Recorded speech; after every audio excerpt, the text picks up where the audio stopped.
Are we rolling, are we? We're always rolling. We're all... Life's a fucking stage, buddy.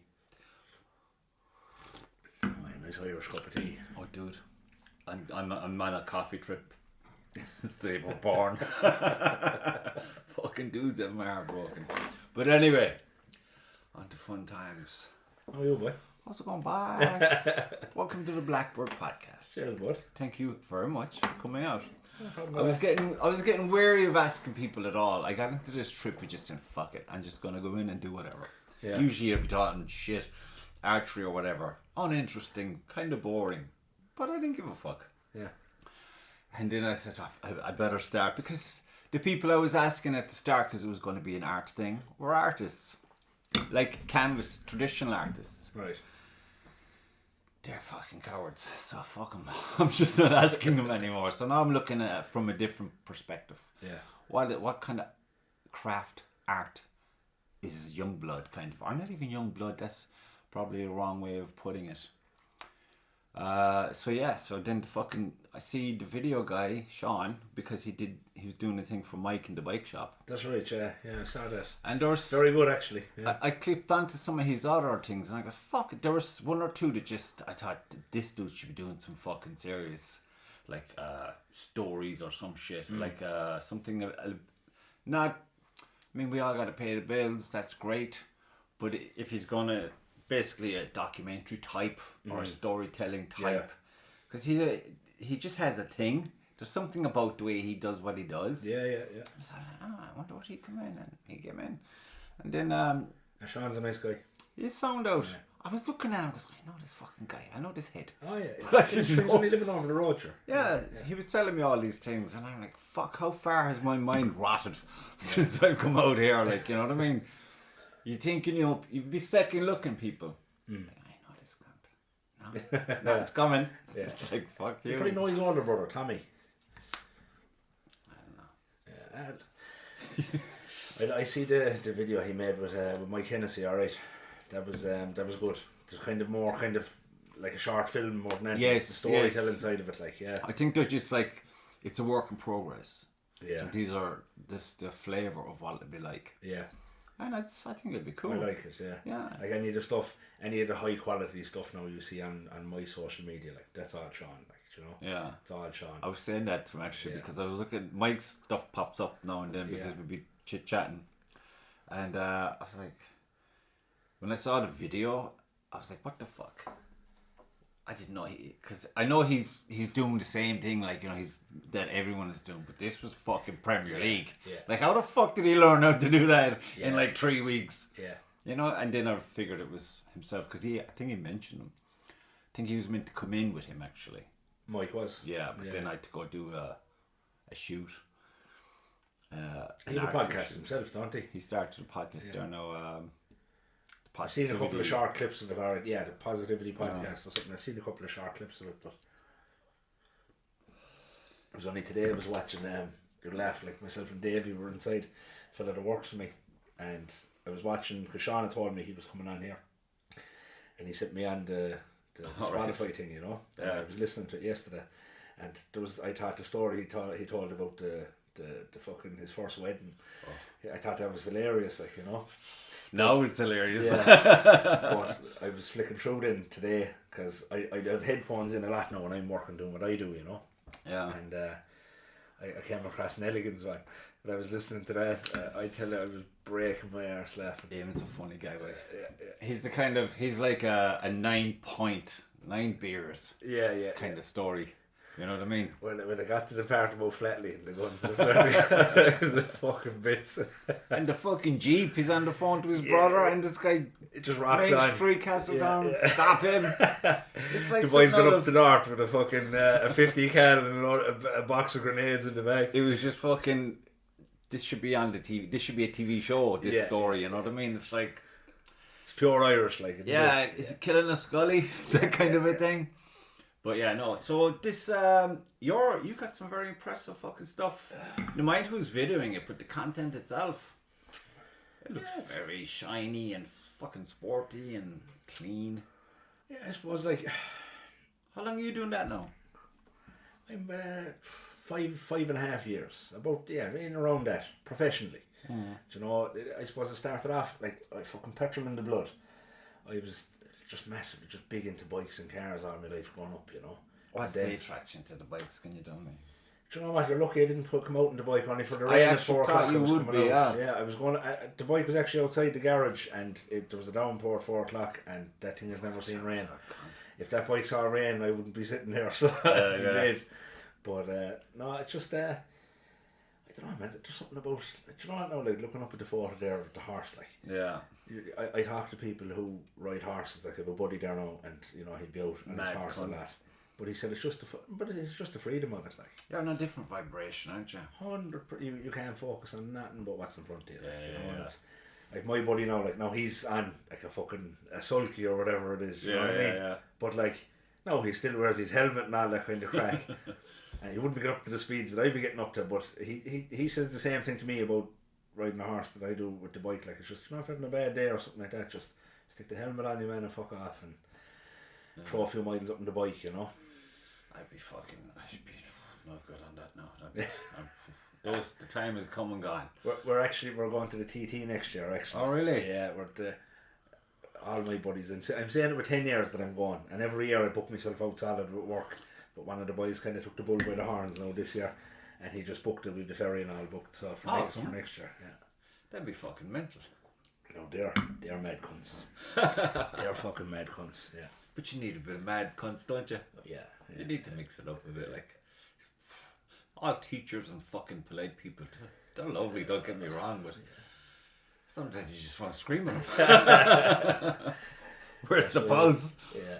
That's what I'm saying, that the next person I hire now below will be front of house, like, you know, or maybe the fella that's working for me now will end up being that, because you're in business, like, there's fucking days there, like, I don't know about anyone, whether you suffer with mental health or anything like that. I just mental. Like some days there, like you'd be saying to yourself, be a fucking great job if it wasn't for fucking customers, you know. Well, that's every job. Yeah. It's every job for every boss or whatever. It's just people have this fucking. It's kind of it crept in there with the tiger bullshit talk. Those times, and it's still kind of still like a bad smell in some places. No, I've met some customers and they've been fucking. You wish every customer was like them. Yeah. But then you just meet. All you need is one in a year to ruin your fucking year. Yeah. And put you on that fucking cunt, that rant you'll go on, you know what I mean? Because when they're bad, they're fucking bad. They're just. But like I said, 99% of them sweet. Yeah. Which is great. But do you know what? It's not only that. It's with me. It could be if I'm in bad form. Like if I haven't got to the gym that morning now, or I haven't. Or you're routine based strongly, I'm up at 5:30 every morning, you know. And but that's tightrope you're on. Yeah, and it's just, you know, if you break that cycle at all, and you start the day off wrong, and then it could accumulate to the week. Yeah. Because if I miss one cup of coffee before I leave the house, or if the kid gets up, and they usually do, it's like, you know, you're chasing yourself for the day. I don't know. I think it's to do with perfectionism. You know that fucking you're tainted with that. Yeah. And you can be a bit fucking diva. Be a bit of a diva. Yeah. And that's fine. Just fucking embrace it. Trying to say I should be doing better. I say fuck that. Fuck better. Yeah. But just, you know, sometimes you'll be kind of thinking to yourself, you know, when you have a conversation with someone and you kind of, hindsight is 20/20, they say, like, you know. Always. Like a fella could decide to ring me at 10 or 11 o'clock at night, like 9 to 6 doesn't Sunday. Do you know, like I could show you messages there that people be texting me 10, 11, 12 o'clock at night and they're expecting replies, you know, and it's just that's a life as well, you know. And do you not think of having like a separate phone for business and have it switched off at clock out time? I have, but you know what, it's when you're tied into the whole social media side of it as well, right? So I don't do any advertising or anything like that, but I get an awful lot of my inquiries through social media. Yeah. Do you know? So you could get, you know, messages through Instagram or Facebook or something like that. And WhatsApp is a big one. Like. So it's kind of, the number's tied into everything. It's linked to all the accounts. They can find you. Yeah. Doesn't matter where you are. It can be an Achilles heel sometimes, you know. Yeah, but it's... I mean, you're lucky in the fact that you understand that. A lot of people don't get that, like, that you get those fucking obscene hours, calls and texts, and the expectation is there. Yeah. I kind of just ignore them.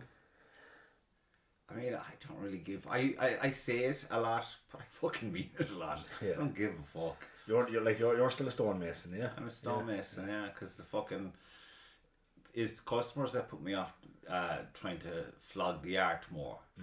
But I mean, as soon as this little fucking hiatus is over, I'd be flogging the art again. Yeah. But it's like I'm more my way than anyone else. I won't do commissions. Right. No. Because I feel like I had too bad. I say bad. They're just fucking stupid people. It's just alright. I don't need this. Yeah. No money can pay for this shit. I cannot be compensated financially for this kind of stupid, and I'm not entertaining it. So now I'm just gonna chase what I want to do with it. Yeah. And it's a luxury position apparently, but fuck off. Anyone who says that about what they don't know the hours you're putting in. It's constant, and you pay for all the materials. So when I have X amount of paintings, I'll say, you know what, I'll put an exhibition together somewhere. Yeah. And then I'll put my mind to that. But not until then. And I'm basically like, fuck you. You like what this is? Buy it. If you don't, whatever. I'm not like, even the stonework, I could be making a better effort to be more like, put myself out there. But it's like... There's actually one trade that, like my father was a builder. Grandfather was a blacksmith. Everybody always thought that that's the kind of trade that I'd go into, But I always kind of admired stonework because, like, when you look at a dry stone wall now, like my father now does a bit of stonework, like, kind of, decorative stone. Yeah. Not actual, like, building, Do you do stick-on stone? Yeah, he does all that kind of stuff. Like, you see like, he has my place done with it, his own house done with it, etc. That's a bastard of stone to work with. Yeah. It doesn't really... That's why I love the natural stone. You can beat the shit out of it with the hammer and chisel and get exactly what you want. But that's what I'm saying. Is like I used to always, in your past now, and you look at this lovely, fresh stone wall. Yeah. But like, blocks are like Lego. You just fucking put one on top of the other. Yeah. You look at all these things and they're all oddly shaped. Like I actually never did blocks, believe it or not. Oh, yeah. I went straight to stone. Yeah. It was pure accident. Well, I say accident, like you said, 2020 hindsight. Yeah. But it's I don't know, I'm a big fucking... My head goes everywhere, and some nights I could be just locked with the fire. I'm looking at the fire and my mind is racing everywhere, and I'm just kind of... you're collecting, recollecting, and it's like the way that happened. You're like, sure, that was a weird... First of all, there's no coincidence. Yeah. Everything is just fucking planned. You're just doing your part. You're playing your part. And... perhaps it's like you wrote the part initially for you, for whatever reason. But that's where my mind ended up. I was like, well, if it's a fucking tough old station, but physically it's a fucking bastard. Like I look at my own outfit now, and like he's 52, but you can tell that the years of block lane and all that, it's starting to catch up with him a bit. But to be fair, he looked 52 when he was fucking 18. Is he still a Liverpool fan, is he? I heard it, he's old Liverpool in his blood, same with the brother. Always was. Fucking loon. But it's a lot of hardship, do you know what I mean? Like, but I accept that, but some part of me says, but not to be afraid of it, that you're built to take it. Yeah. You don't have to be fucking He-Man. It's what's in you. Yeah. And if it's in you to do it, it's in you to survive it. That kind of thing. But it does it's taxing. You know what I mean? Yeah. I had to come up with a whole fucking physical exercise routine. With weights and without weights. Right. Because I was thinking like... keep yourself fit for the stonework, is it? Yeah, and so you're properly cushioned and conditioned for any... accident that you may end up having, so you can survive it a bit better and get over it a bit faster. But lower back now would be a big one. Lower back, shoulders, fucking elbow lately is just, but that's just fucking life. Are you getting a bit of tennis elbow or something, is it? Yeah, and I've had loads of people. This is fun for me. I had loads of people fucking send me links to shit to check out because they heard it on the podcast, which is cool.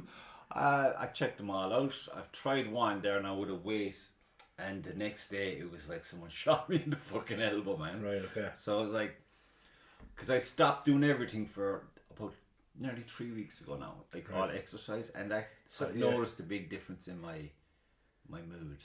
I'm a bit of a cunty. I'm just, you know what I mean? I'm not so, hey everybody. I'm like, what the fuck do you want? And I don't like that. You know, I don't mind it when it's warranted. Listen, if I didn't train, I'd be on Ratmore Road. That's where I'd be. It's that simple, you know. Yeah, but that's why you get it out of the way early. I'm a big believer in it. Yeah, I mean, leave all the badness in there, you know. But it's just to fucking get that fucking energy under control. Because I used to call it taming the beast. Because we're men, and it's in us, and it doesn't leave you.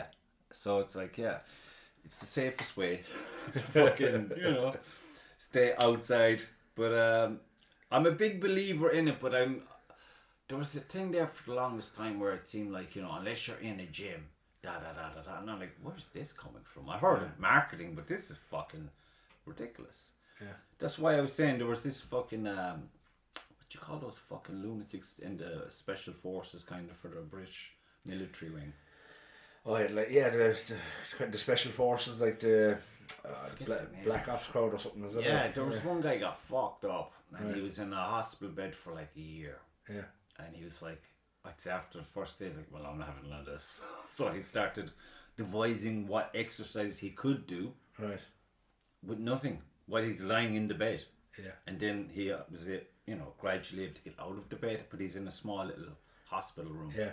So he was using the space he had, and he was just fucking inventing all these exercises, and he wrote a book.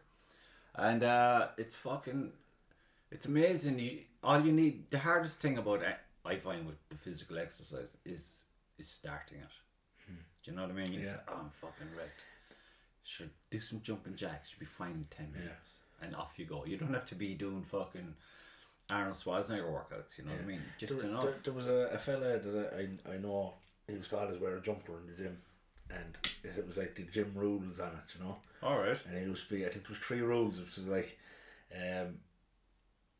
for your weekly kind of schedule for the gym should be never miss a Monday, train at least 3 days a week, and I can't remember what the third one was, but there were kind of like these 3 rules that, you know, if you get in on the Monday, that's the start to your week. You've slayed the beast. And if you get at least 3 sessions in a week, like, you know, Monday, Wednesday, Friday. Yeah, break it up. That at least you've something done. Because you've the recovery to think of as well, don't you? Yeah, like I'm big into the weightlifting, powerlifting and that for years and years and years, but to just, like, it's the type of thing for me, I love it, number one, but when you go into the gym, to just that kind of, I feel lighter when I come out of the gym. Yeah. Do you know what I mean? I do know. Yeah, like, and I could walk out of the gym and some fella could turn around and call me the biggest cunt, and I don't give a shit. Yeah, you're just chill the fuck. Do you know what I mean? Like, yeah. And don't get me wrong, I have my fucking moments, but... Don't we all? Yeah. Do you know, just for me, routine I found, and especially when like I started in business 5 years ago, I just, like, I haven't got time in the evening to train, so, like, I don't want to be going to the gym at 6 o'clock in the evening when it's packed full of people, you know, that are just after finishing work. I found, get up early, and, you know, for the last couple of years now, the cold shower first thing in the morning. Oh, you're into that?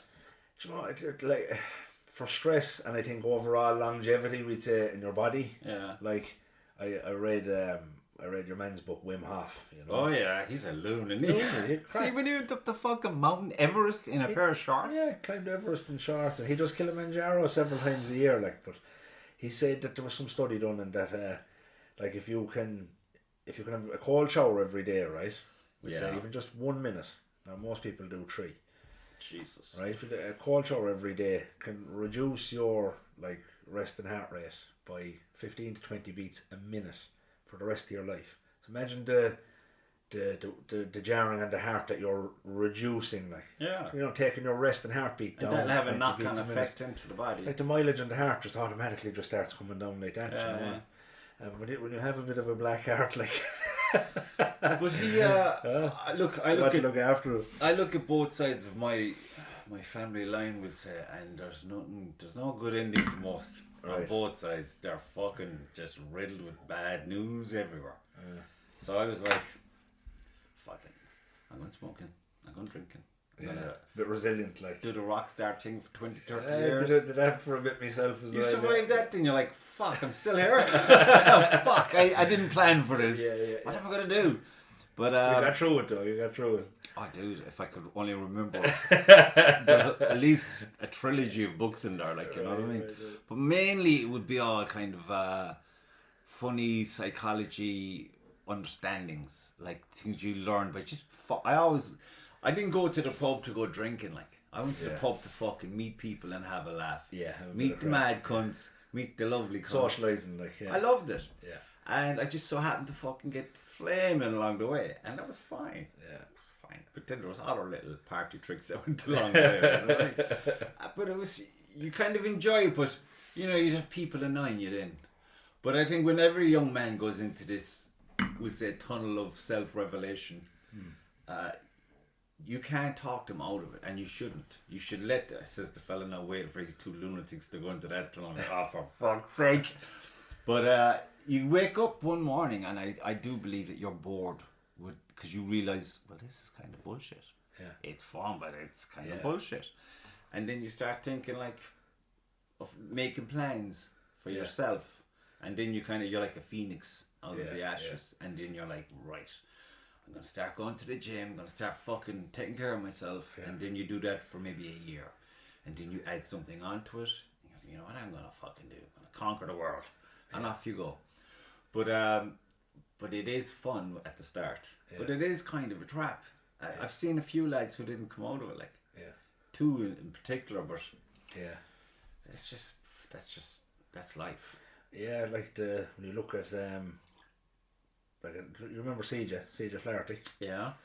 Yeah, like we were on a group chat, like we have a group chat there for my boys, like, you know, the kind of the older lads, like, and CJ was the fellow who started the group, like. Really? Yeah, and we still have the group going, and his photo is still the main one for the group, you know. And we were actually supposed to go over to him a couple of times, and he was in Wales, like, you know. And it ended up not coming to fruition. He was going a bit mad on the drink and stuff and everything else that went along with it. And I remember when he died, like, I was literally talking to him. He'd sent me a Snapchat like an hour beforehand, and he was on the bender for a couple of days, you know. And he was going after the rails altogether over with the missus, and fucked off out of the house. And next thing, we got him on the phone anyway and said, CJ, look, you know, calm down, everything's fine, like, you know, just chill out, come down and go home, you know. And I'll never forget it. Like, I think he was 31 when he died. And he was born the 8th of the 8th, 88 was his birthday. All the 8ths, right? Because it comes into the group every year. And I'll never forget it. The last photo, he sent me a Snapchat, like, we were after been talking to him a few hours earlier. And he was down in the bay in Wales. And he was literally looking out over the waves, like, you know. Yeah. All the Snapchat said was bliss. He sent it on to me, and I just sent him back a love heart. Knew that he was going home. Yeah, you know what I mean? An hour later, bang, dead. Fuck. Dropped dead of a heart attack, back to... literally just went in home, gave the missus a kiss and said, you know what, now, enough is enough for me. And he kind of probably came to that part where he was kind of thinking, you know what, now, I need to cut this shit out. And bang, gone. Just like that, 31. Yeah. How long ago is that now? Was that 5 years ago, was it? Jesus Christ. 2019 or 20? Yeah. There was a lot of deaths kind of all of a sudden, weren't there? I'm not joking with you. 2000, and I don't want to be getting into this horrible, sombre conversation, but... I lifted up in a while. 2019, I think I was at, was it 8 or 9 funerals I was at that year? That's nuts. They were dropping like flies, like, you know. Every month there was someone gone, like. And, oh man, no, we had some great sessions sending them off, you know. Yeah, but I mean, what's your own relationship with death like?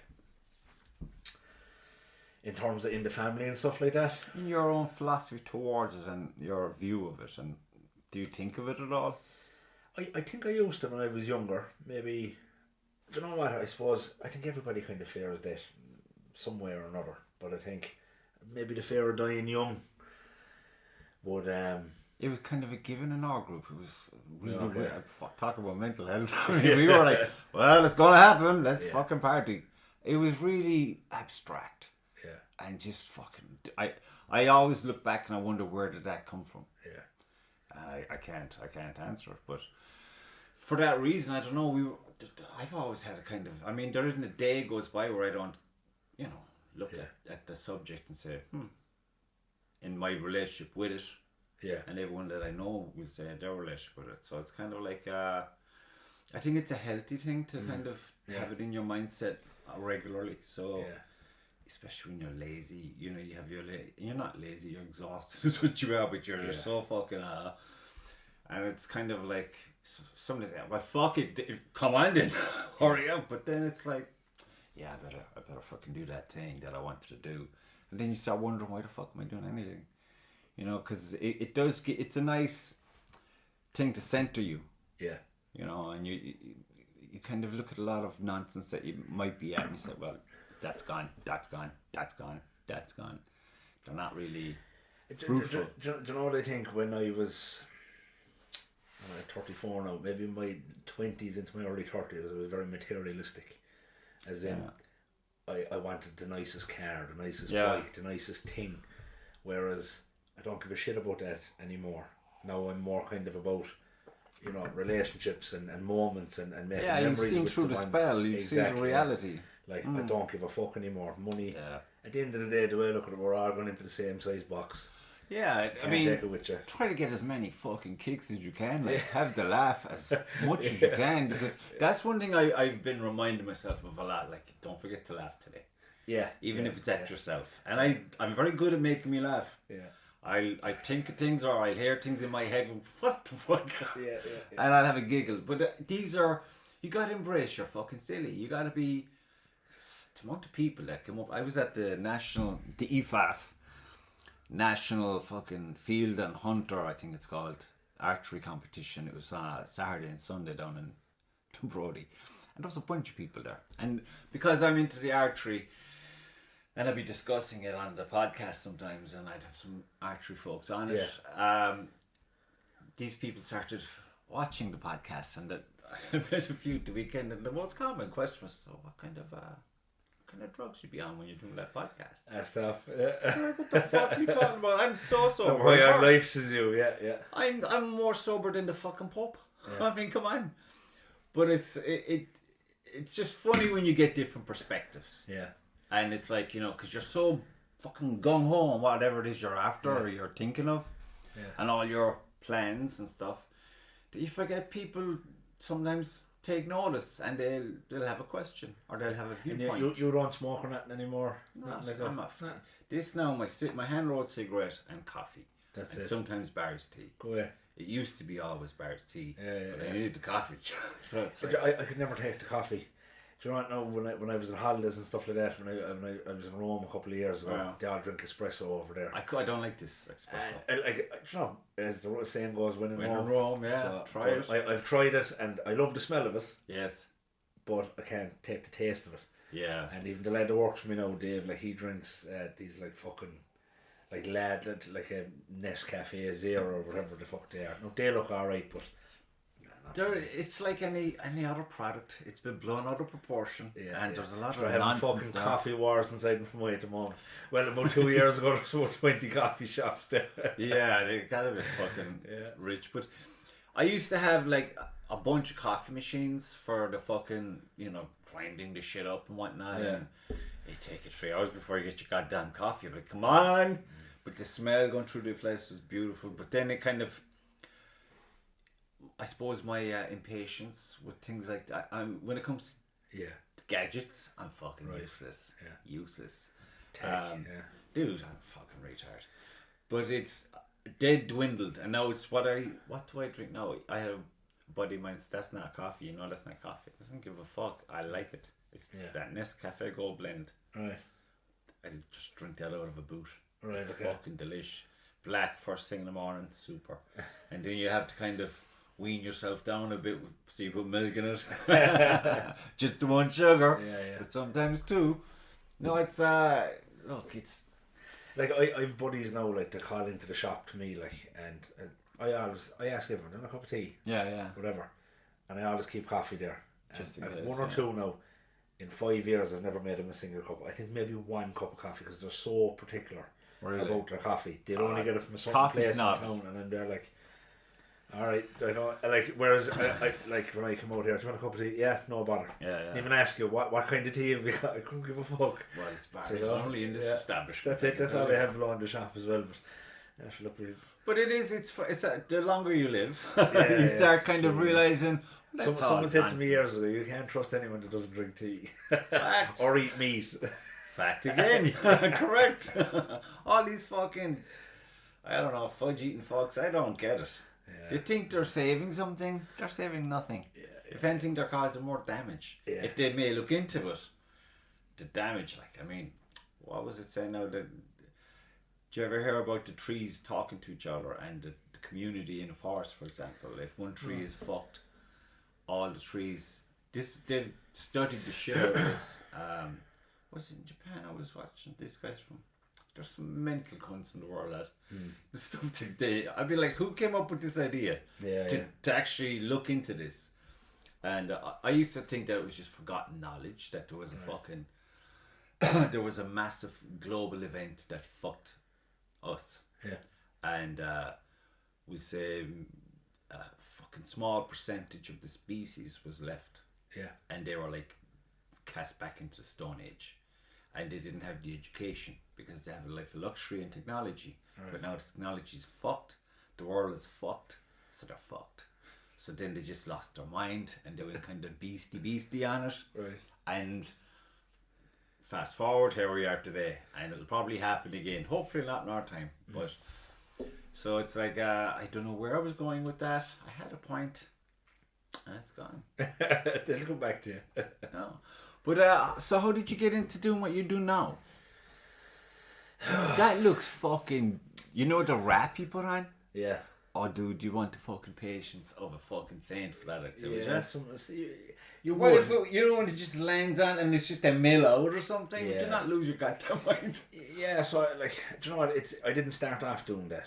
And to be honest with you, that's just how the business has progressed over time. Yeah. Like... I always tell you, I don't have OCD, I have fucking CDO. I have it so bad I have to put the letters in order, you know? Yeah. And I just always was a clean freak. I always had my stuff in order, my car's looking right, my bike's looking right. I was just always neat and tidy. Yeah. To be honest with you, and then it kind of started off, and I used to always be cleaning my own cars, and then I came across a guy years ago. About 10 years ago now, a fella called Paul Dalton, and he was this real nerdy, geeky guy from the UK, right? Kind of spoke on a twang, you know, like he was talking through his nose, you know, very nasally. And this video, and you can check it out yourself later on, it was the £5,000 car wash. And I came across it one day and I said, what the fuck? I thought it was just clickbait, like, you know? Went into it anyway and watched this fella. This is back in the like late 90s, early 2000s now, this video was shot. And there was just this guy over, and he was the only guy in the UK. And you bring a car to him, and you're like thinking £5,000 to wash a car. Where's the money going? But this fella would spend a week at a car, and it was all about his 61 stages of perfecting the paint, decontaminating it, cleaning it, polishing it, and then protecting it. He used to have this wax, right? And there was like 2 tubs of it in the UK. And it was like £10,000 a tub. Christ. Right? And he used to keep it in a fridge, in a locked fridge in his house. And he used to put the wax on by hand. So you used to rub the wax into your hand, right? And it forms some sort of an enzyme when you rub it into the paint by hand. And like the water would just fly off of it. And right? I came across this and I was just fucking fascinated. Like, I was like, Jesus Christ. Like how this guy could take like shitty paintwork, like all swirled and scratched, to like better than new, like, you know. Kind of fell onto that, and then I started watching all of his videos, like, you know, like what kind of products he uses, because everything was high priced and like super safe for the car. Like he'd be using a towel now to dry the car that would cost you 25-30 quid for this towel, but as he says in the videos, like the towel I fucking dry myself with at home is worth about 3 quid. Do you know? And I just kind of fell onto that, and I went away and I bought like a machine polisher or something like that, and I said, right, maybe I can do a job in my own car. And I suppose I had my brother to thank in one way, because we were below, I got the place I'm in, like it used to be the old tyre centre, from my tyre centre. Down by the Mart. Yeah. Yeah. And my father had a boxing club at the time. Yeah. Which would be I remember that. the insurance company's old building, we'd say McCarthy's. And then the tyre centre closed down, and then the father and brother decided to close up the boxing club. So that the yard behind it, which would have been the tyre centre, that was left, and my father took it. And the brother says to me then one day that I was kind of getting into this car detailing crack, like you know, there's cleaning the car and then there's detailing the car. And the brother says to me then one day, he said, there's this crowd in Cork, he said, that they do like courses on this, you know. I was like, really? And he goes, yeah. He said, I'm thinking, will we go up and, there's like a foundation day. This is just basically how to wash a car. Yeah. Right? How to do it properly without damaging the car, without putting scratches into the paint, etc. It was 99 quid. That was the start of it then. And went up and did this 1 day course, and 6 years later, probably one of the most fucking qualified people in the country at it, you know. Literally went up and they showed us how to wash a car safely, how to look after it, using like 2-bucket method to wash it and all this kind of stuff, how to clay it down to take all the contaminants off the paint, and then kind of like a kind of an entry then into like how to start polishing it, right? Yeah. But they just had this booth above, and I'm still in business with the same company today. Oh, really? I'm still in business with them. Yeah, the G-Technic Ireland is actually the name. The lads in D&D, they own G-Technic, and I'm one of their accredited professional installers, we'd say. But they had this fucking booth inside with a lift and everything. So like, you could lift the car up and polish the car face on, and I was like, fuck, this place is next level, like, you know. So of course the gears started turning then, like, you know. So I did a bit of research. I was there's nothing like that around. Like, they're the only lads down south, like, you know. A couple of other places around the country. I've a buddy in Dublin, another buddy up the north, etc. I was like, bar them lads, like, there's nothing around, you know. So I rang the father and I says, come here, something I want to talk to you about, because he had the yard, like. Yeah. And there was only the front section of it was only usable at the time, which is about, what was it, 400, maybe 450 square feet. Alright. And I took a picture when I was in Cork, and I showed the father that. I said, that's what I want. And he just said, alright, and the father's gifted, like. Yeah. And he built the whole place for me, the first boot, we'd say. He built the whole place, ply lined it all out, I got in all the lighting and stuff like that. And then I had to invest in the proper equipment then. So I had to invest in more training, so I went back up with that crowd and did like a 2-day or a 1 day, like an advanced course on polishing and stuff. And I went up to another fellow up the north and did like a kind of a more of an advanced polishing course. And the interior work, like how to strip out interiors and stuff like that. Was that looked did I see correctly? Did you take the seats out of a fucking car to clean the carpet? Yeah. Oh my God, almighty. Don't look in my van. Whatever, you'll get a nightmare. Yeah, you don't always have to do that, but sometimes when an interior is Deep that bad, clean, you just yeah. have to. Like. No, but fucking, you put that together really fucking splendidly, like. But like, I got in then, so I put in a lift and all for lifting up the cars, and then you invest in lighting and equipment, and plus as well we had to renovate the place. The place was very ran down, you know. So I put in a lot of money into it just to get the first place up and running, and it just took off. Like the first year was really good for business, and you know, I was upskilling as I was going. So whenever I was free, I was away doing a course. Yeah, and then, you know, I started getting into doing like ceramic coating. So like ceramic coating then is like, it's basically like a top tier wax, you could say, right? Okay. It's not put on like a wax, it's actually a liquid, and it goes hard on the paint, and it makes it super durable and kind of easy to wash, right? So I got into putting in on the likes of that on the car. So then kind of then polishing and ceramic coating, that was it. It was all I did for like 2 years. And then next thing, I came across a company then doing PPF, and I was like, what the fuck is this PPF, you know? And so doing a bit of homework, I was like, because you'd have a car, right? A customer bringing a car. No, like probably 70% of my business is brand new stuff, you know? Yeah. Most of the cars we work on, a fair amount of them will be either new or fairly new. Yeah. They're high-end machines, aren't they? Yeah, we do a lot of high-end stuff, alright, but we'll work on anything. Like we've a yoke in there now at the moment. There's an old, like a 1977 MG Roadster, like, and it's like has never seen a polisher in its life. It's just faded, and I'm not joking with you. When your man gets it back, it's going to be stunning, you know. But I love the classic stuff as well. Yeah. And so kind of was upskilling along the way. I came across this PPF then, and then COVID actually hit around that time when I opened.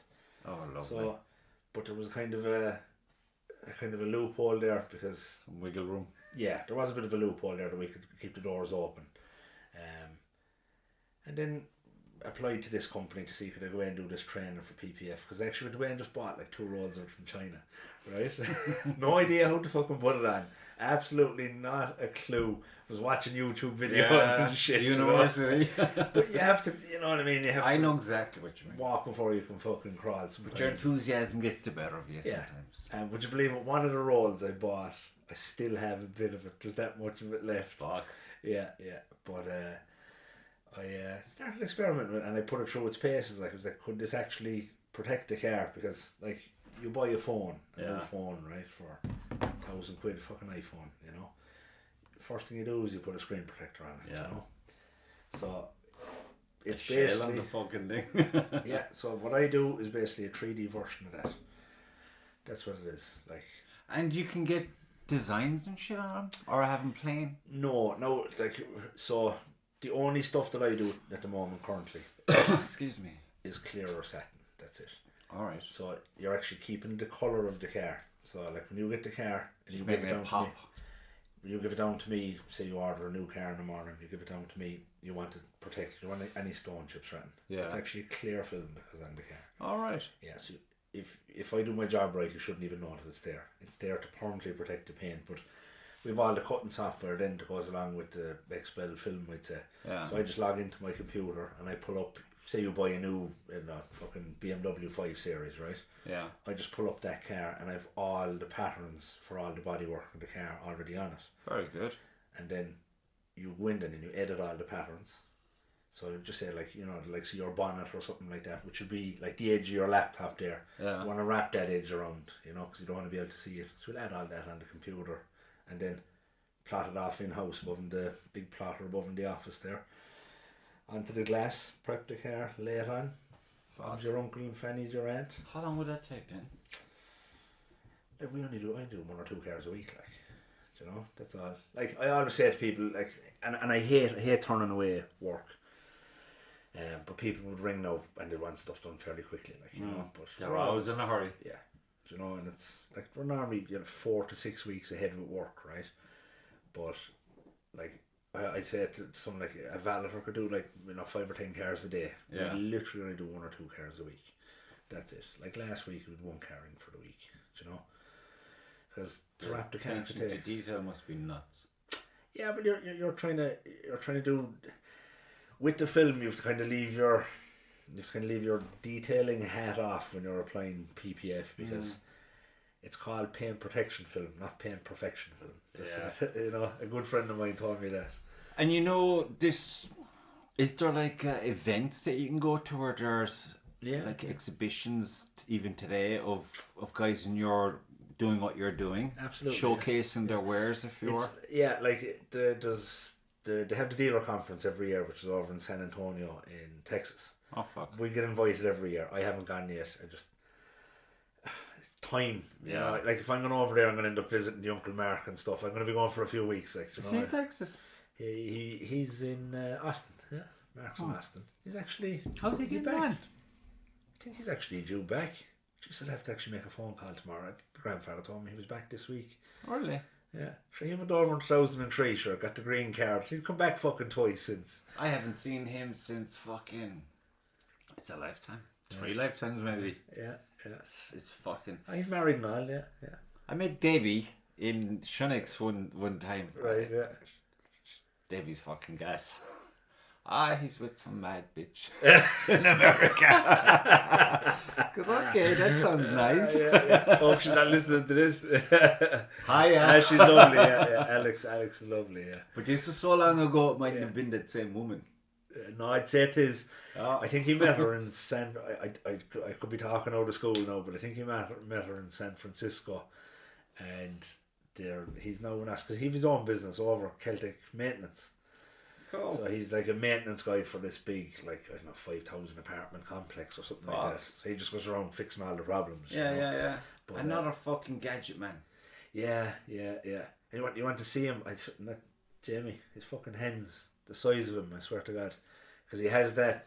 But they're all fucking big in that stable. Come on. Yeah. There's no one small. Fucking hell. Yeah. I remember I hit Mark when we were in the Brothers. Yeah.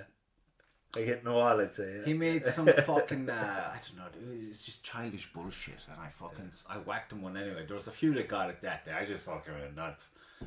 And is it Michael? Mick, yeah. Mick's a fucking grown man, like. Yeah. Well, he dragged me down that evening, lad. And it was like I got hit by a fucking barn door. Yeah. I just got a haymaker across. And he's like, oh. I was like, what the fuck? Lad, he's a big fucking cunt. Still is, yeah. Poor Mick, yeah, he's fucking MS. That's right, yeah. Yeah. How's he dealing with that? I haven't seen him now for a while. Mentally, he's the same old Mick. There's no change in that fella. He just gets on with it.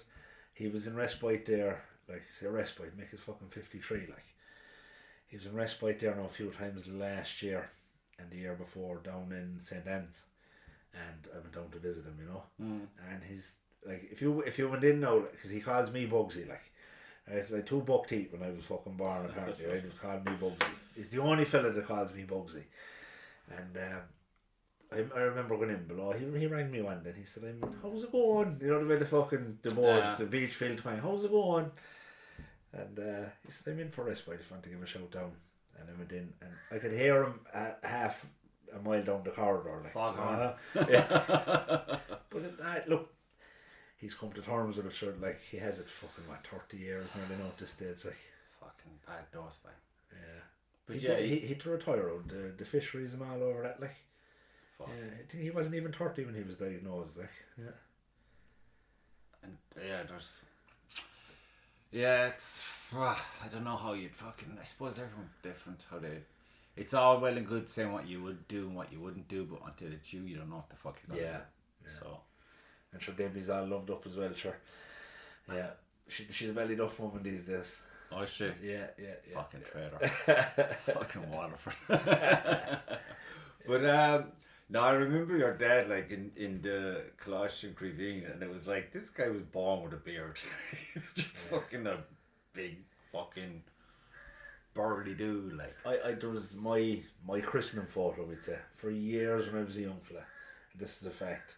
There was one photo in the house of my christening day, and for years I was always looking at the photo going, who the fuck was that fella? The one day in my father's life where he shaved his beard. I've never seen him clean shaved ever. He was clean shaven for the christening. I didn't know who it was. It wasn't until I was a teenager. I was, that's your fucking father. Because there's a photo of him, I think, is in 1987 or something. So he was born in 72, so he'd be 15, above in Closter. Yeah. And he'd swear he was one of the teachers. Yeah. Big fucking mullet, big beard. Getting away with murder, my lad. He was hanging with some loons up there. There's one guy in particular whose name escapes me. He's alright, fucking gimp.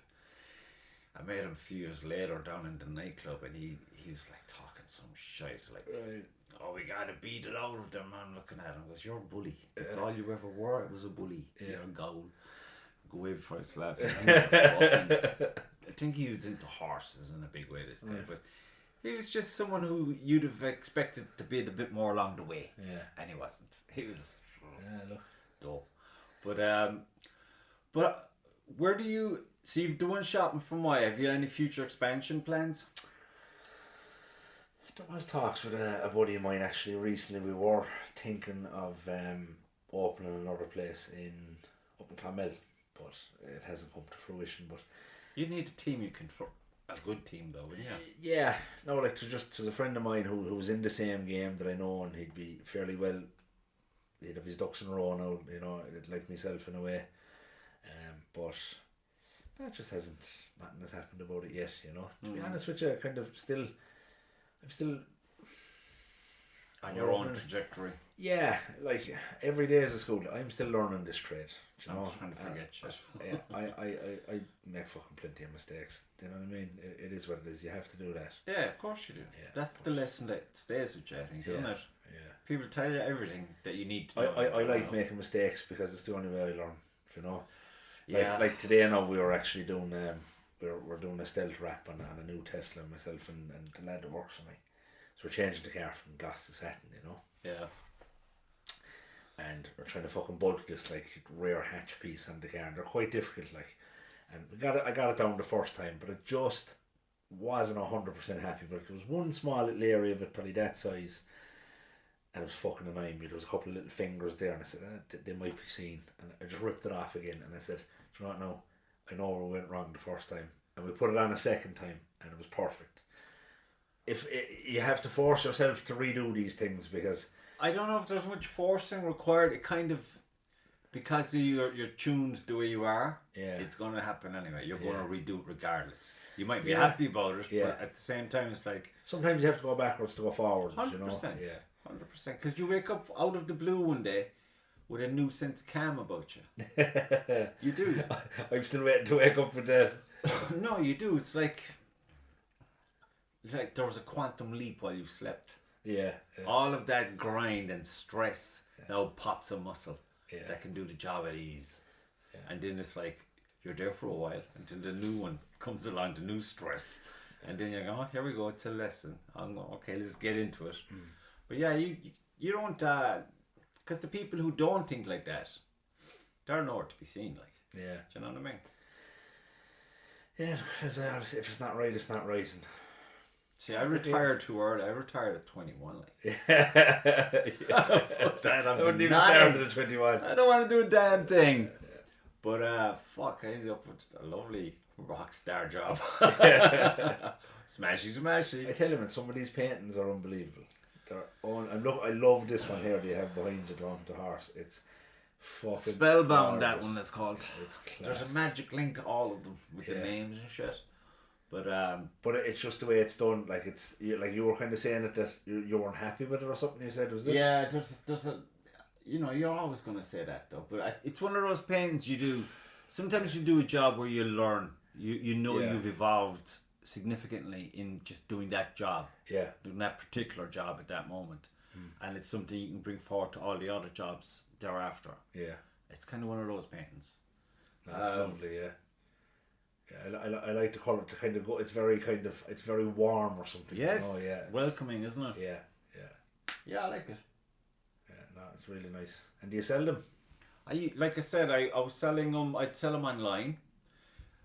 In my adventures of avoiding fucking dealing with stupid questions. Right. I mean, I'm not trying to convince you of jack shit. Yeah. Here's the painting. I painted it. Yeah. Do you want to buy it? If you've something to say like how did it come to be, fair enough, we can go down that road. You what, but if you want to start talking like fucking, you read something in the book, bullshit. Yeah. Either you like it or you don't. Yeah. I don't care. You don't. Here it is. It's done already. You know what I mean? It's like I could be having a fucking snooze on my couch, enjoying a dream, instead of fucking putting up with this. Yeah. So why would you bother? Like, I mean, I am kind of itchy in my brain at the minute. With the last few months, there's a severe itch I can't get to. Right. And I'd be kind of thinking maybe I need a significant change of direction in the way I go about my shit, or go and get me some new thing to do. Mm-hmm. You know, the art will always be there. Yeah. This new play thing is. You kind of always go back to that.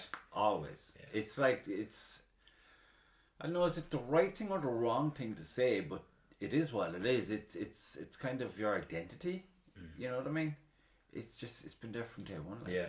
It's in your DNA. As far back as I can remember, I was fucking at it. Like. Yeah. So it's the same with me with cars. Like I kind of find that's I was always into that. Yeah. Like from watching Fast and the Furious when I was a fucking kid. You know what I mean? It's in you. Like that's what you kind of. What's the word? It just locked on you. Yeah. And you had an aptitude for it. And you will do the hours no one else will do. Yeah. But the kicker is you want to do it your way. Right. You know what I mean? And that's where you struggle. That's where I struggle. because it's like, what does my way look like? You don't know. I've no reference, but you feel it. Yeah. Like when this was like a very different painting. Mm-hmm. This is like maybe 15 horses, more even, getting ready to, and there was a landscape behind them, a lot of sky, a lot of green. My God Almighty, it was just, I was like, why am I painting all this shit in green? And I was at it for 6 months, and I was nearly finished, but then it occurred to me, because I was so on one thing all the time, I was seldom seeing the whole thing. Yeah. And when I saw the whole thing, I was, wow, that's it's fucking boring. Mm. And after 6 months, like, Were you thinking of cutting your ear off or something? Yeah, doing a Van Gogh on I got out 2 palette knives and I just went fucking Jackie Chan on it, man. I just said, pick a colour, fuck it, and go. And this is what, I think a week later, that was finished. And so I was like, yeah, there was another one that it's got a bit more oomph about it, and there's a bit more. And this one was the same. I mean, this was in my mind probably for a month, and I executed it in like a week. Yeah, they're all like knife strokes then. That's oil paint with a knife, palette knife. And a big fat brushed in for the odd bit of blending on the bird. Yeah. That's cool, yeah. It's just, I like it. It creates a nice backdrop as well, doesn't it? Yeah, it does. Yeah. And even she put in the text on it, and it looks like, of course you're going to do that. Yeah. You know what I mean? It accommodates it beautifully. But again, it's like a new playground, a new plaything. Yeah. When you start doing something like this, you can't be asking yourself silly questions to do reality. Well, I suppose the thing with art is it's subjective, like, you know, and it's all that matters is once it fulfills you. Yeah. It's none of your business after that. Be it a painting, a fucking podcast, a stone job. Yeah. Once you get that. Because different people look at it and feel different things, I suppose. You know? Because some people aren't even fucking. They're not even looking with their own eyes. All about. Listen, I know the famous artworks and stuff like that. That'd be about it. I couldn't paint. I couldn't draw a stick man for you. Well, I have a theory on this. Why people say things like, I know nothing about art, but I know what I like. Yeah. You know everything you need to know. And you shouldn't listen to anyone tell you that this is good or that is good. You know what I mean? I used to liken it to back in my shallow days, like, because the guys I used to hang over were fucking just criminals. You know what I mean? Fucking art. But at the same time, they loved art. A few of those. They all have art in them. You know what I mean? Yeah. I like to think that most people have art in them. Yeah. Especially the fucking Irish people. Right. Now, that Taoiseach of ours, he might be a mongrel. I heard him there talking nonsense recently. Yeah. But I can assure you, the Irish people, we're not mongrels. We're just awesome. That's just the way it is. And we're each and every one of us, we have an artiness about us. Yeah. It's just a real art. It's none of this bullshit college. There should be no such thing as college. All the famous, well-known heroes of art either got kicked out of college or never went to college. Yeah. College is a fucking sham. For art. I won't get into politics and stuff like that, but I'd be of the firm belief that the colleges do more damage than good these days. 100%. What the fuck, especially now with the way technology is going. Like, if you're doing a degree, say you started a degree course or a master's course or some shit, is that going to do anything for you when it's finished? Most people, you see, the problem with people these days, I find, like, these fucking, the millennials would say, they're majoring in minor things, you know? Like, they're going in there, like, they're doing 4-year courses in fucking sociology, like. Do you know what I mean? To come out of college and not be able to get a fucking job. Who the fuck? But 4-year degree in sociology or fucking lesbian dance theory or something like that. There's a lot of fucking shit. Like, actually, I'd say 80% of most jobs are. What's the point of them? You know what I mean? They're just there to distract you. So, you're going to be here for a while, then you'll die. Yeah. But that's why I love when I meet mad cunts. You know, they just have a fire about them, and they're after something. And if they explain it to you, you might go initially, "Are you sure?" But then when you watch them go about it, it's like, of course you are. It makes perfect sense that you are so on fire for this, and I encourage you to do so. And I just hope I can witness it further. But the majority of people are just going through the motions, I think. It's easy to get swept up in survival mode as well. Yeah, you know what I mean? I think COVID damaged a lot of people as well, you know. 100%. It affected, like, that was a worldwide fucking pandemic that fucked up an awful lot of people, but people have to get outdoors. But COVID didn't do that. Corruption did it.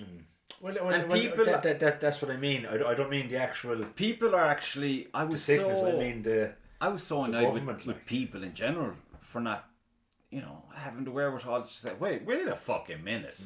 No one did it. Yeah. Until it was too late. And I've no doubt this shit will be spun again. Yeah, but you look at what happened in Canada, like with that fucking lunatic Justin Trudeau. England as well. Look at Starmer over, so he's a fucking head case. Like, he hasn't a clue. He's this the most allowed? Do you ever wonder how is it all? How is it entertained? Like you look, I when I saw what your man Trudeau did over in Canada that time with the fucking truckers. Yeah. If you couldn't go across the border unless you had a COVID fucking vaccine passport and all this. And then they all went on strike, and then he sees their fucking bank accounts, and then sees the bank accounts of the people that were donating to them. How that boy didn't come to an abrupt end is beyond me. And he fucking off then on his private jet flying left, right and centre with all his buddies during COVID. And But that's, I think the one thing it did do is maybe open the eyes for loads of people to say exactly how corrupt the systems that we live in are. Yeah. And you're not free. Yeah. Don't be silly. But you look at what's going on in America at the moment. You see the Elon Musk thing, the Department of Government Efficiency. Yeah. They're cutting all that waste out of the government. Like, they're spending money like drunken sailors, like, and taxpayers' money. Every government does this. Yeah. It's like look here, absolute power corrupts absolutely. We're going through it here ourselves at the moment. And I heard someone, I forget the guy's name now, but he said, I'm sick of hearing this question. He's an Irish journalist, and he was saying people are asking where to fight in Irish and why aren't you doing anything, and he goes, well, I have an answer for you, and I can back it up with facts. And he said they put something in the water in Ireland. It was in a few countries, but I think Ireland is like the last one that has, I forget what you fucking call it. It's in the water supply anyway, and it basically fucking poisons you. It dulls you. You're not going to be argumentative or opinionated. Yeah. And it's still in the water. That's why I got this fucking bad boy here. The fucking copper. Yeah. It fucking neutralizes a lot of the shit that's in the water. Yeah. And you have to leave it in there overnight. That's just for water then, is it? That's all. Yeah. You can't be putting tea in that. You give yourself a terrible tongue, man. But yeah, it's a dinger. It tastes a while to get used to it. Right. You'd be off. Metallic taste to it, I suppose. Yeah. You'd think you're after drinking a pint of blood. That kind of way. You ever biting your lip and... Yeah, just so long as you don't turn copper now next. Yeah.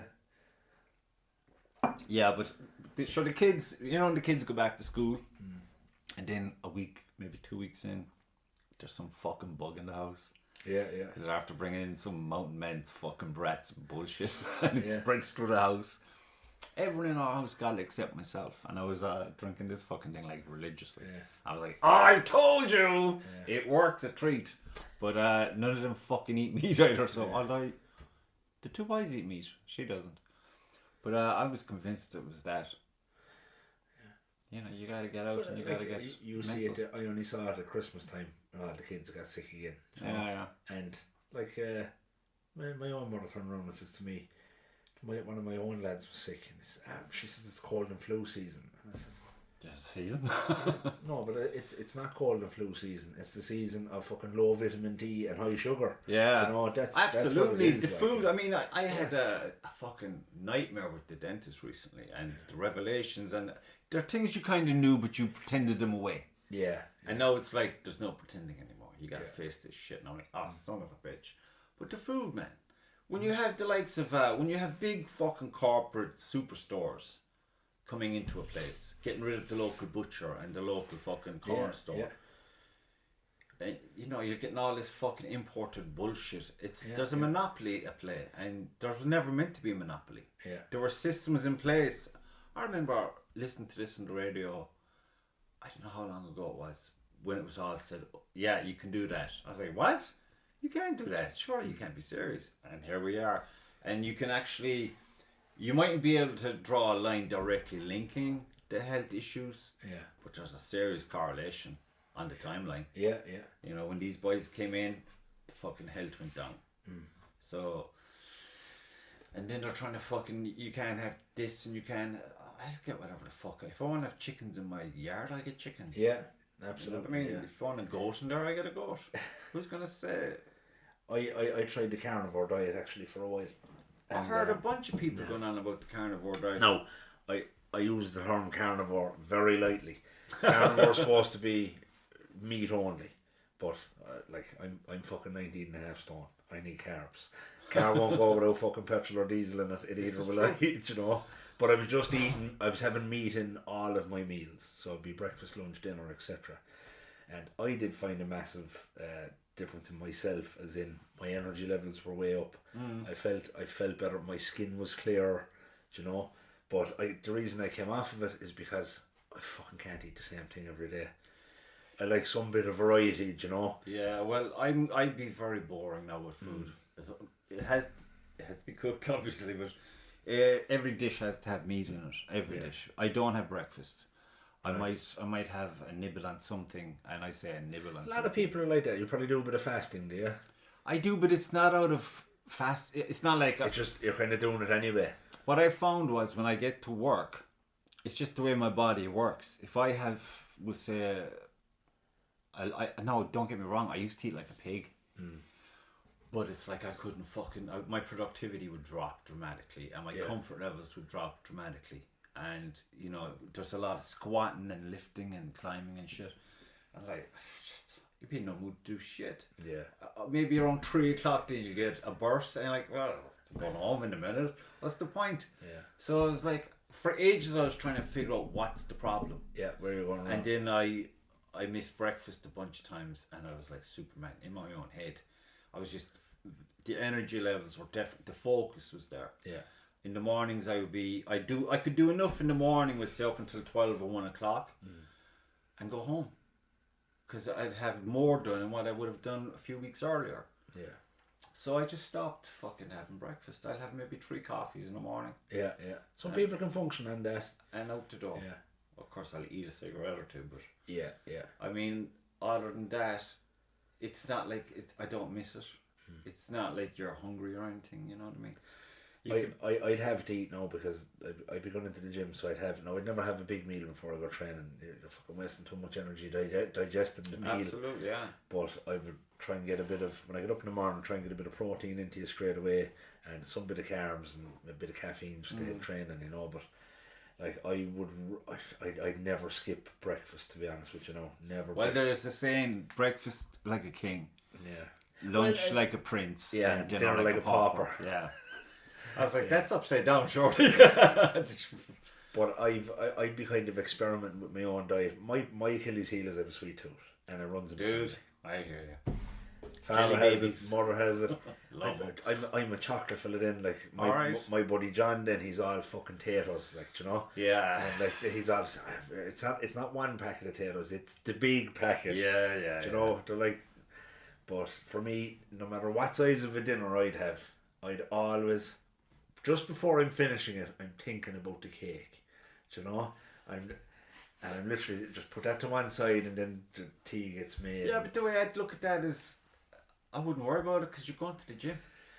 Yeah, but you're doing powerlifting for fuck's sake. The only worry with me is, like, if you have a bit of a tank on you, right? Like, I have a bit of a tank on me. We all have a tank, dude. But the fucking bowel cancer then runs in the family on both sides. So that's the thing to be careful of when you're carrying, and I'm starting to get more vigilant to that.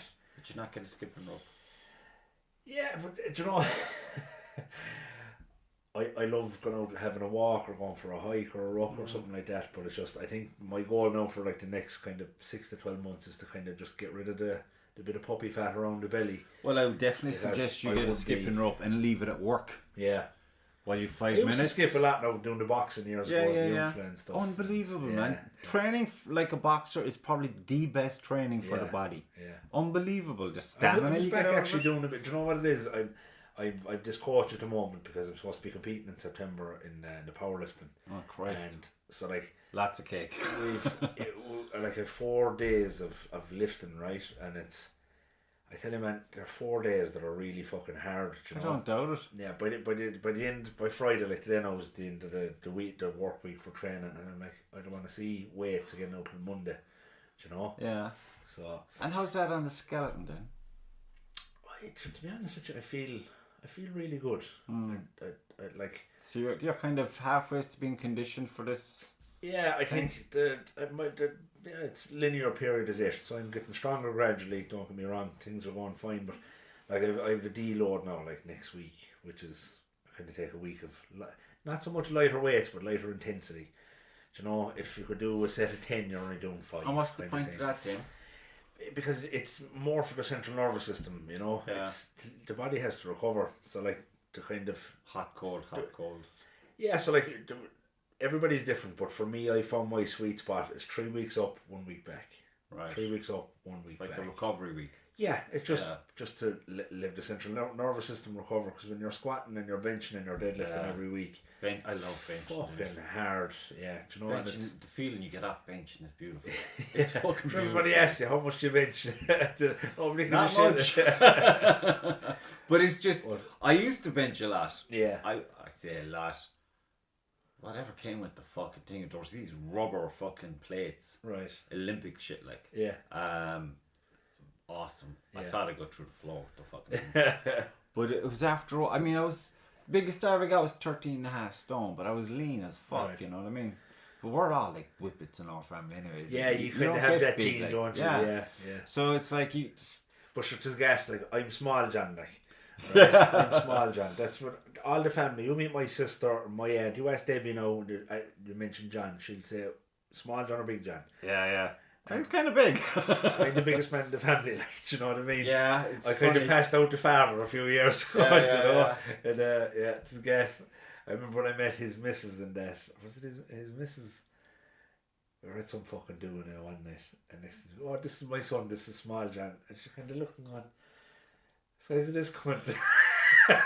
I'd hate to see Big John, you know. But he was a big fucking unit, man. He lost a lot of weight now, in fairness. I haven't seen him, and I've seen nobody. Yeah. He's since the kids were born, I kind of said... He's so busy at work. He called in now today, because he's doing a couple of jobs. Like he's built the whole place. He's put the extension onto my place, built the new bay for wrapping He actually came into my mind sometime last year. And I was saying, because I remember I saw him only doing stone once. I was passing him, he was doing piers. I goes, I'll get him to come in and talk about stone. He's a good talker as well, yeah. But then it's just one of those fucking things. He'd sit down and shoot the shit with you for an hour. Oh yeah, yeah. You get married for next year. Really? Getting married, yeah. I thought no longer an outlaw. I never thought I'd see the day, but not. He's getting married next year, and he's getting married. The 26th to the 6th, 666. Oh, Christ, fucking mighty. Someone changed the date. Oh, stop. Yeah. Liverpool. But, Liverpool, yeah. Actually, I was talking to a plasterer today. He's going over to Liverpool for the weekend to see Bruce Springsteen. Fucking hell, bro. He's still going. Yeah. He's kind of, I don't know. I like his music. Yeah, so do I. Yeah. But I found with a long time now that you really have to figure out about separating the artist from the art. Yeah. Because while you might love the art, and then you hear the shit that comes out of the mouth of the fucking artist. Did you see fucking Bono and exactly? That's where I was going. And I'm a big U2 fan. Like I love their love music, U2, but he's a cunt. Yeah. He's always been a cunt. A fucking idiot. But I seen is it Adam was on the Tommy Tiernan show a while back. Adam Clayton. Yeah, and it was a great fucking watch. He was really. There's no bullshit about him at all. Yeah. You know what I mean? Do you remember the show he was doing, Tommy Tiernan, where he'd bring on the guest, but he didn't know who it was? Is that it? That's the one, yeah. I thought that was a brilliant play on... It's very good. It's so good. Heave the piece together who the fucking... who are you? The guest is, like, But only Tommy would come up with that shit, like... Because I watched him do a documentary where he's going on tour across Europe. Right. But he'd no show. I'll fucking make it up on the spot. Yeah. And he just ring ahead like dude, he got heckled. He got heckled in a lot of places. Like, right. He's not for everyone. He's not, but I saw him now over Mitchellstown once in the hotel. Yeah. My face was in shit for a week. I laugh so hard. Just the minute he walked, because I hear you fucking bitches. Tommy's ruined, Tommy's finished. He's fucking brilliant. And it's just... I'd never seen him live now. Your face being I shit. I remember watching him as a young fella, and I was thinking, it had some funny bits, but then a lot of the time then the punchline was just fuck. Do you know what I mean? Yeah. It was the punchline to everything, and yeah. But he, Tommy's, I don't, like you said, he mightn't be for everyone, but I find I like things that are like the polar opposites of one another. It all depends on the personality bringing it to the table. Yeah. Do you know what I mean? There could be a subject or a topic that I'm just like, not this again. But if the right personality can bring it forward, then I'm all ears and I'm all in. So I really do try to separate the art from the artist. Yeah. The product from the creator, because like I said, sure, it's an old saying, never meet your heroes. Never meet your heroes. You know what I mean? And it's fucking couldn't be further. It's fact. Yeah. Because they're usually cunts. Yeah. But then I of do love course a bit of they stand-up comedy now, like going to a stand-up gig, like that's a good crack. You get the right person, like Yes. the right gig, you know. The two boys are brilliant, the two Johnnies. I haven't really devoted any time to them, not because I'm not interested in them, but because I do see their reels and stuff, and I do laugh at them. Yeah. And I keep meaning to on so many different, like Mr. Busy, but my kids are fucking crazy. I keep telling people and they think I'm being... What age are the kids? Junior's 12, and Sabby's 6. They'll be 13 and 7 now this year, but Junior is fucking... He's autistic. Right. And my God, oh fucking mighty. It's like a minefield. Is he actually... He's been diagnosed as autistic? Yeah. We were up in fucking... I wasn't allowed to go. We went to a few, but then I was kind of banned from going because they didn't like my questioning. Right, okay. My aggressive questioning. I thought, you're full of shit. You know what the fuck you're talking about. Yeah. Shut the fuck up. And is it his motor patterns? Is it... No, he's like... Is he something out of the non-verbal? Matrix. Is he non-verbal right now? He was. He's kind of...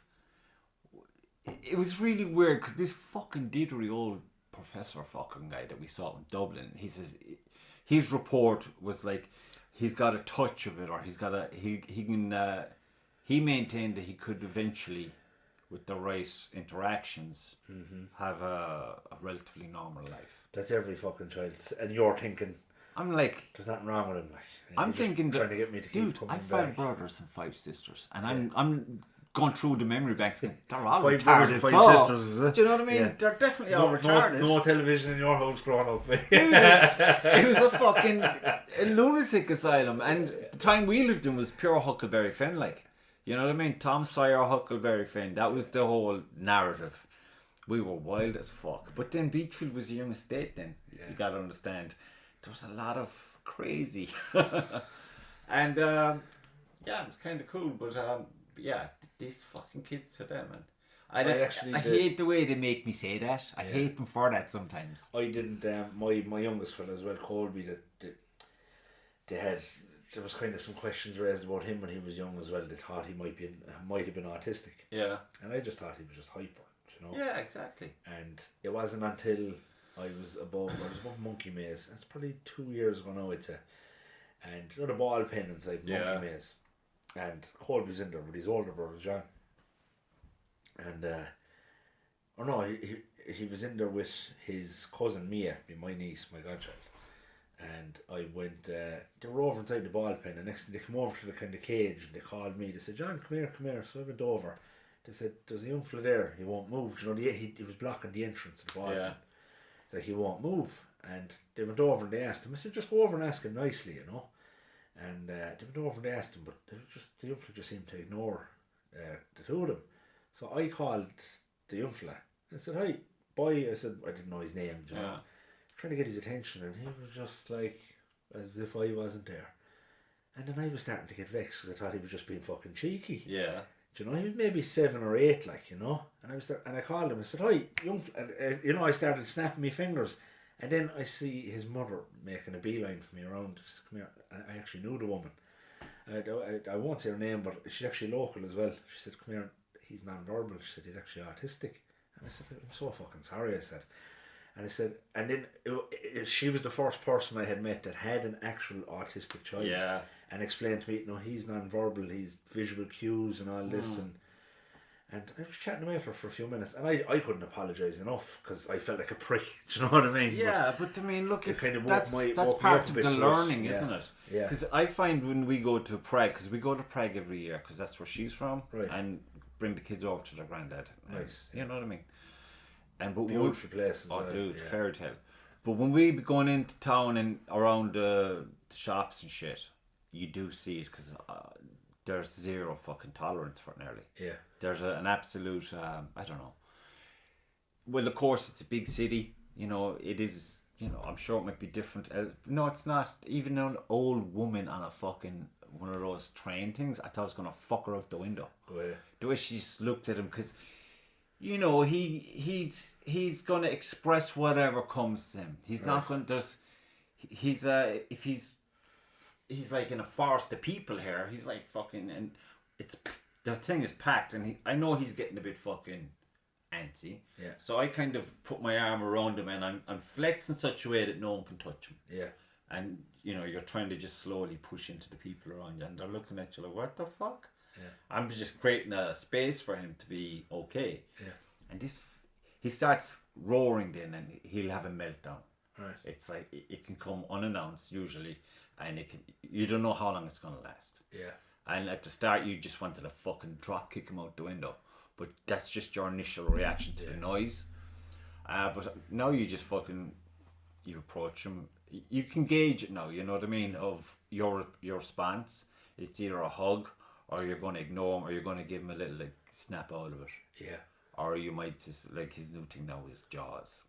Right. I'm trying to get him into Jaws because that cunt would swim to England for you. And I'm like, there's sharks in there and they'll fucking eat you. Yeah. And he's watching Jaws. Now, when the shark breaks into the boat to get your man. One, like, yeah.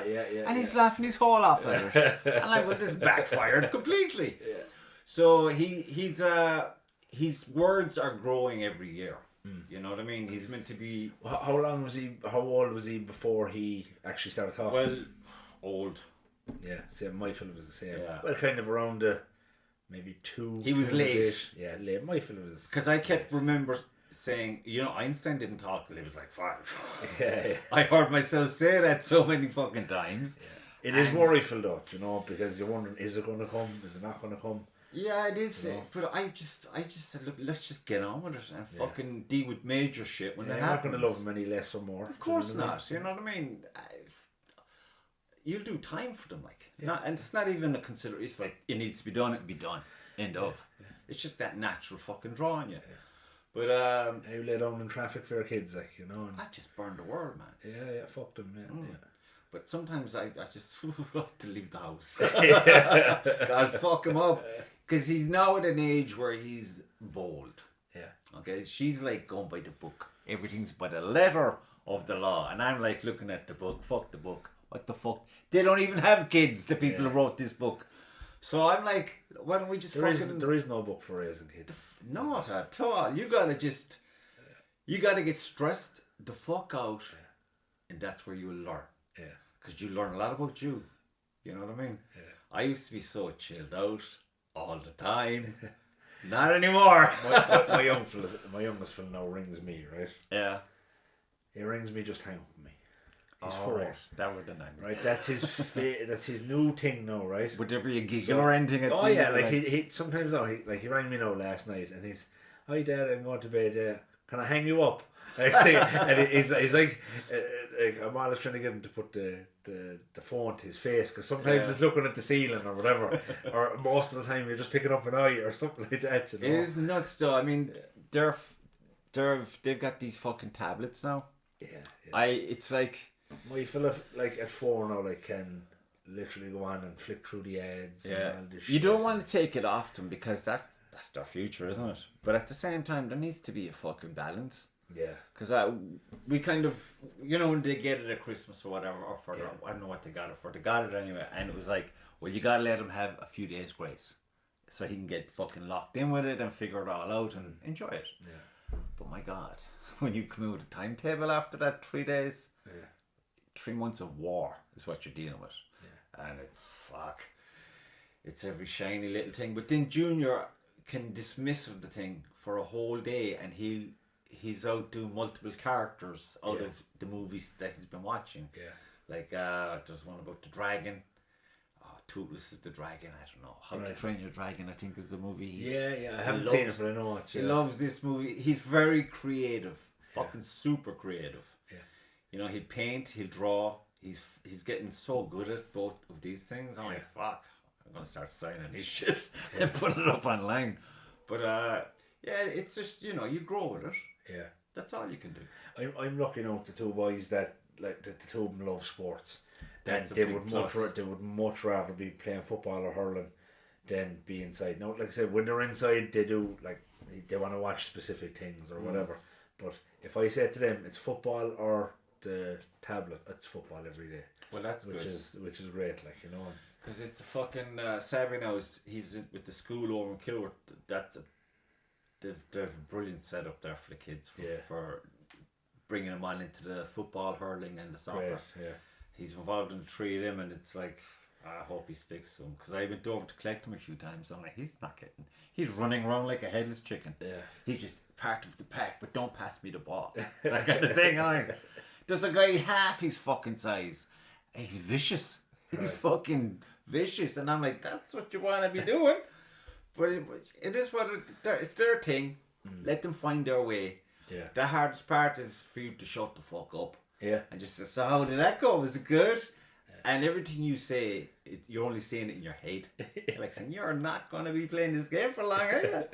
But, and then they give him a stick, a hurley. You go say, this is not good. You bring him today, because I'll run onto the pitch and fucking kneecap somebody, like, you know what I mean? But he's a bowl fucker, so sometimes he needs a slap of hurley. Are they twins, are they? No, there's a gap between them. There's like... no, you said they're 13 and 7. Yeah. No, just when you said you said a while ago their birthdays were this year. Their birthdays are days apart. Yeah, okay. They're in the same month, like, they're only a week apart maybe, in that respect. So it's a double bubble every time. So it's kind of like, you got fucked there, boys. So it's like, they'll have their birthday together and then they'll have their Christmas together, but... Yeah, my two fellas now, so like we're all 15s, right? Yeah, fuck. So I'm the 15th of May, Colby's the 15th of November, Valentine's baby, 9 months to the day, right? Fuck. Right? And John is the 15th of December. So all 15? All 15s, but the two boys then are within 6 weeks of Christmas, so I get fucking fleeced every year. Right? I hear you. Yeah, 6 weeks. But you know what? It's done then for the year, do you know? Yeah, but all through January then, around about Christmas. Yeah, well, look. So, do you think you're going to do well in this competition that you're going to be doing? No. What gym do you train? I train in Package Gym inside in Crixus and Fermoy. Alright. But I was going up to the place in Cork where my coach is with that's Phenom Gym above in Cork. But I was going up there every week, but I was just trying to find the time lately. Yeah. There's a buddy of mine that I was training with from Kildallery there. I was training with him for a bit, but he got an injury there just after Christmas, so I haven't seen much of him. So I'd start getting back up there maybe for one session a week now. It's about hitting standards and making sure you're squatting to depth and things like that, you know. But I do well for myself in terms of national standards. I won't be anywhere close, you know. Not that attitude. Yeah. Come on. But like there's guys that are like 93 kilos and they're fucking stronger than me, like, do you know what I mean? There's some crazy fucking strength athletes in Ireland, like crazy. I think Ireland's got a depth of talent. Yeah. In every department. Yeah. Except government. There's a couple of lads there now that train in the gym in Cork that I'd frequent, like there's one guy there, 83 kilo junior, like 20, if he's a junior, 20, 21 maybe. Yeah. Like a 285 kilo squat, 170 kilo bench, and a fucking 270 deadlift or something like that at fucking 83 kilos. Like he's 5 foot tall, but he's fucking 5 foot wide. Do you know? Fuck. They're just built for lifting, like, you know, but like they're just genetic freaks. Do you know what I mean? Should look at the rugby team. They're made of oak trees, those fuckers. I always get I always get shit because Jules Fanning, you prick. He used to always say to me, and he'll be watching the rugby in the pub, like, you know. Andrew, he called me Andrew Porter. I got christened that by Jules one night inside in Creans. Yeah, but he'd say, you were supposed to be fucking playing rugby or something tonight, he'd say, you know. Did you ever play rugby? No, never. I think maybe a small bit in school or something like that. That was about it. I love watching it. It's a proper sport. I don't know, I like watching it when it's like top tier rugby, like the internationals are fucking awesome. Like Six Nations and yeah, stuff. but I don't even watch soccer games anymore. I watch highlights. I don't like football. I'll watch a match when I'm inside in the pub. No problem at all. Yeah. But there's so much time fucking with. They're not men. Do you know what I mean? Look, it's there's no Eric Cantona's around anymore. No, Zinedine Zidane. No, you know what I mean? Yeah. Keno, yeah. Tramps, every one of them. But he was a revolutionary. Do you know what I mean? Yeah. He was like 100%. You know, he's a man who stood up for what he fucking believed, and that was it. And he still does. Just happens he's from Cork. He still does. Yeah. Still fucking does. But no, there was. I don't know. He's very raw. Like I love watching Keno. Like you know, he's box office, isn't he? Yeah. He was on with Tommy Tiernan as well. Tommy didn't know what to do with him. Was he? Because he'd just be, yeah. Not really. Fuck off. Give me something. Tommy didn't know. He still has some golden nuggets in some interviews, like, you know. You know, he does that podcast with Gary Neville and Ian Wright. That's right. And even I think Wayne Rooney's on it now. Wayne Rooney's a funny fucker. Yeah, he is. Yeah. I'm hooked on that. I'll watch that every week. I'll have it on at work or something. Yeah, he's funny as fuck. Yeah. He gives Ian Wright a terrible time. Oh yeah. I'd say Ian Wright says some silly shit sometimes, and he's just asking for it. Like, well, you know? most of the time he says silly shit because he's trying to be this fucking sensitive idiot. Yeah. And like I see you play. I saw what you did to Schmeichel that day, and then call him a racist. You can't. You're no sensitive soul. Yeah. But Keno has no time for that nonsense. Keno calls it like he sees it. You have to respect that. 100%. Yeah. Doesn't give a fuck what people think of him. But you can't. Yeah. You really can't. You have to be, when you're at a task, you really have to be one mind. You have to be one mind, and that's where you are in that moment. Mm-hmm. You can't be worried about, unless it's your customers, then okay, you can worry about that. But no. You can't be. You have to be devoted to the moment. Yeah. Otherwise, you're at nothing. Yeah, who was the fella he used to be feuding with there? Vieira. Alex. Yeah, Vieira. They had a sit-down thing. It was very good. Yeah. Yeah, it was haven't seen that now. Keane still was like, they used to kill each other. Like, yeah. Vieira was like, but I think you were like, I don't know. He was always trying to get the upper hand on Keane in the conversation. And Keane's like, you're they used to be starting in the fucking tunnel, like. You know? You're dreaming, he'd say. But look, you can get to a place in your mind where it's like you get too serious about a thing and you go, well, this is just bullshit entertainment. Nothing is real. It's all, everything that is in the news is entertainment and nothing more. And then you can get into a slip slide of a place. Down a rabbit hole, like, yeah, many rabbit holes, and you don't know where the fuck I give up listening to the news, like, during COVID, because I was gone before COVID. And, like, normally, you know, like, I used to listen to one radio station, and I just switched off of that. Even the radio stations are getting shit, aren't they? I get most of my news from podcasts, to be honest. Yeah. Like, there's a lot of good independent real journalists. Yeah. But again, it's saying that it's just fuck it, just do your thing and the thing about it is, like, I do agree with what some people saying, that like they have to get your attention in like 2 or 3 seconds. That's what they say. So then they have all these like sound bites, and they have to give you the news in a couple of minutes. It's all shock and awe. Yeah. You know, like, there's no good news channel. Never. So it's like when you go on, then you hear people have a real long form discussion, like, and that, you know what, like, some days I just go in and listen to fucking music at work. You know. Yeah. Like, that's the thing. I think that's probably the biggest thing for me in terms of being in business. I was on my own for quite a long time, and you spend an awful lot of time on your own. Yeah. And then, so, like, when you have machines going, polishing the car, or doing whatever you're doing, you have headphones in a lot. So that was when I kind of fell onto podcasts. I suppose my career kind of got me onto podcasts. Yeah. Because there's only so much fucking music you're listening to, so much AC/DC, or so much. But like you said, you're alone so much. It's nice to hear people. And we need people, people need people. Like the lad that works for me now, he actually worked for me about 5 years ago, and then he went off and he did his own thing. He's back with me now in about 6 months.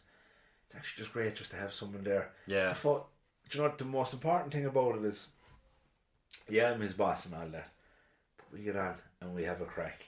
Well, that's important. Well, obviously you trust him. Do you know he's competent, and you know he's competent, and that helps an awful lot. Because when you're there, when you get people that just come on and you're breaking them in or whatever, and you're bending over backwards to be polite and everything, but in your mind you're screaming at them the way you're walking to the fucking van. influence these days don't want to work. They don't know what the meaning of the word is anyway. You know. Yeah, I know, but I think that'll turn as well. I think it just there's no other way for it. Yeah. There's a natural order to things, you know. Soft goes hard, hard goes soft, and on it goes. It's just the way it is. But there's a lot of parenting. A few generations back could do the fucking hurley across the back of the head. They didn't do their job, man. You can't raise your voice to your kids these days. You kidding me? You fucking get in the way of me correcting my children, and I don't care how big you are. Yeah. You're gonna be fucking hurting. Yeah. Nothing drives me more insane than an insolent child. Yeah. Just being a cunt. Yeah. And I'm like, I'm like a vampire moves so fast. Yeah. I'm right in front of him, like, what did you say? Yeah. And then it's like, oh. They need to be afraid of you. Yeah. Not like, you know, for their life. Yeah. But they need to have that authority from their dad. That's your job. That's your first job. And then, you know, everything else, they'll annoy the fuck out of you anyway. They'll only be annoying you. Yeah. Till they're like 18, 19. I read... When you can talk to them. I read Jordan Peterson's book, 12 Rules for Life. Oh, yeah. And there's a rule in it, and one of the most kind of profound ones that I found. It's one of the ones that stuck with me the most. Is never let one of your children do something that would make you dislike them. And when he goes into it and he breaks that rule down in the book, like, it's very, very interesting. Because your fucking kids, you're in contact with your kids all the time. Not as much time as you should be, though, because the schools have the more than you. Yeah, and the schools are dangerous, but they're dangerous. Yeah. Dangerous.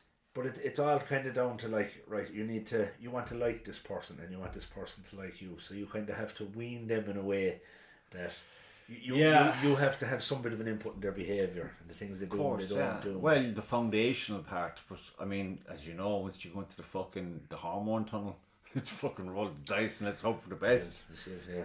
Because I'm sure every parent of every generation had the fear about them. Oh, time's coming now. Fuck.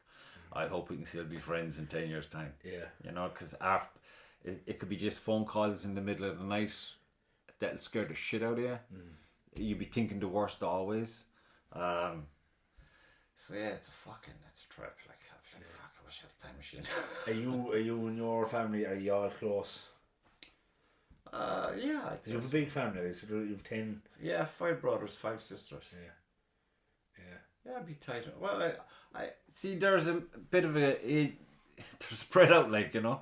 But myself and the brother David now would be fairly tight when he's in the country. Right. I'd probably talk to him more than any of them, but that's because I think we're the same age for a month, for fuck's sake, you know what I mean? But Graham, I'd talk to Graham now and then, in passing. Sometimes I'll go out of my way. Sometimes I could be there for a year and I wouldn't have seen any of them. For whatever reason, I'm just caught up in whatever and I have no concept of time. And when that happens, I start texting every one of them. Right, okay. And I annoy the fuck out of them. Especially Gregory, because he's a pure pussy. With your pink shirt. And Gregory won't talk to them because he's delete that. No one can see that. But they're all good, like, they're all good folks, you know what I mean? They're all grand. Yeah. It's just everyone's got their life to get on with, I suppose. Yeah, that's true, yeah. And everyone's got kids as well, and you know what I mean? There's like, you're in no man's land for a while with the kids. Yeah. Because you gotta just get in there and mix it up and make sure you do something. And I've seen it. I've seen it with aunts and uncles and shit. Once the kids grow up, you have a different life. Yeah. You know, you've way more relaxed life. Once they're old enough to be fucking off on their own or whatever, even if they don't go on their own, but you know, they're old enough to know what's what. Yeah. You kind of just, fuck you. What will be will be. You see, like, you would have, we'd say there's 11 of you in family. Yeah. I was actually having this conversation yesterday with the fellow that works for me. And he has a big family as well, and they're all from like, so they've, you know, there's like 5 of them, and then their cousins, they're all from whereas there's only myself and my brother, that's it, you know. Like, there's a lot, like, there's 5, I would say there's 5 on my father's side, 5 on my mother's side. But you take the father side for an example, Mark have no kids, Debbie have no kids. Does she not? Sharon is a lesbian. Yeah. You know, Mick Din, he has 3 lads, but sure, they're all living below in Waterford. And so in town there's only myself and the brother. And now you've my sister as well. But sure, she's only young. She's only just after turning 18, like, you know. Yeah. So, there's only, yeah, it's weird when you hear people don't have, like, cause we're an army, like. We're a fucking army. Yeah. That's a football team, like. 11, easily, yeah. But then, you know, we'd first cousins galore. Yeah. Because they're all based in and around Fermoy, Kilworth, Fermoy kind of thing, you know what I mean? Yeah. So, yeah, our place in the summer was like a pub. Yeah. It's just, Christmas, it was like a pub. It's just I remember your home place growing up. I remember your father was the first fella I ever see with the fucking, the projector screen. Oh, yeah. Do you remember that? Yeah. Yeah, I was so fucking jealous, yeah. He's just a gadgets crazy person, you know. He had the pirate radio station. He had the amount of movies and stuff he used to have inside there, Not much has changed. But yeah, he's a gizmo individual. Like, he'd probably build you a fucking rocket. Yeah. Not a bother. He'd be talking to you sometimes and you're like, what the fuck is he talking about? I have no idea what you're talking about. But he'll continue talking. And that's the way it is. So I go, oh, that's lovely.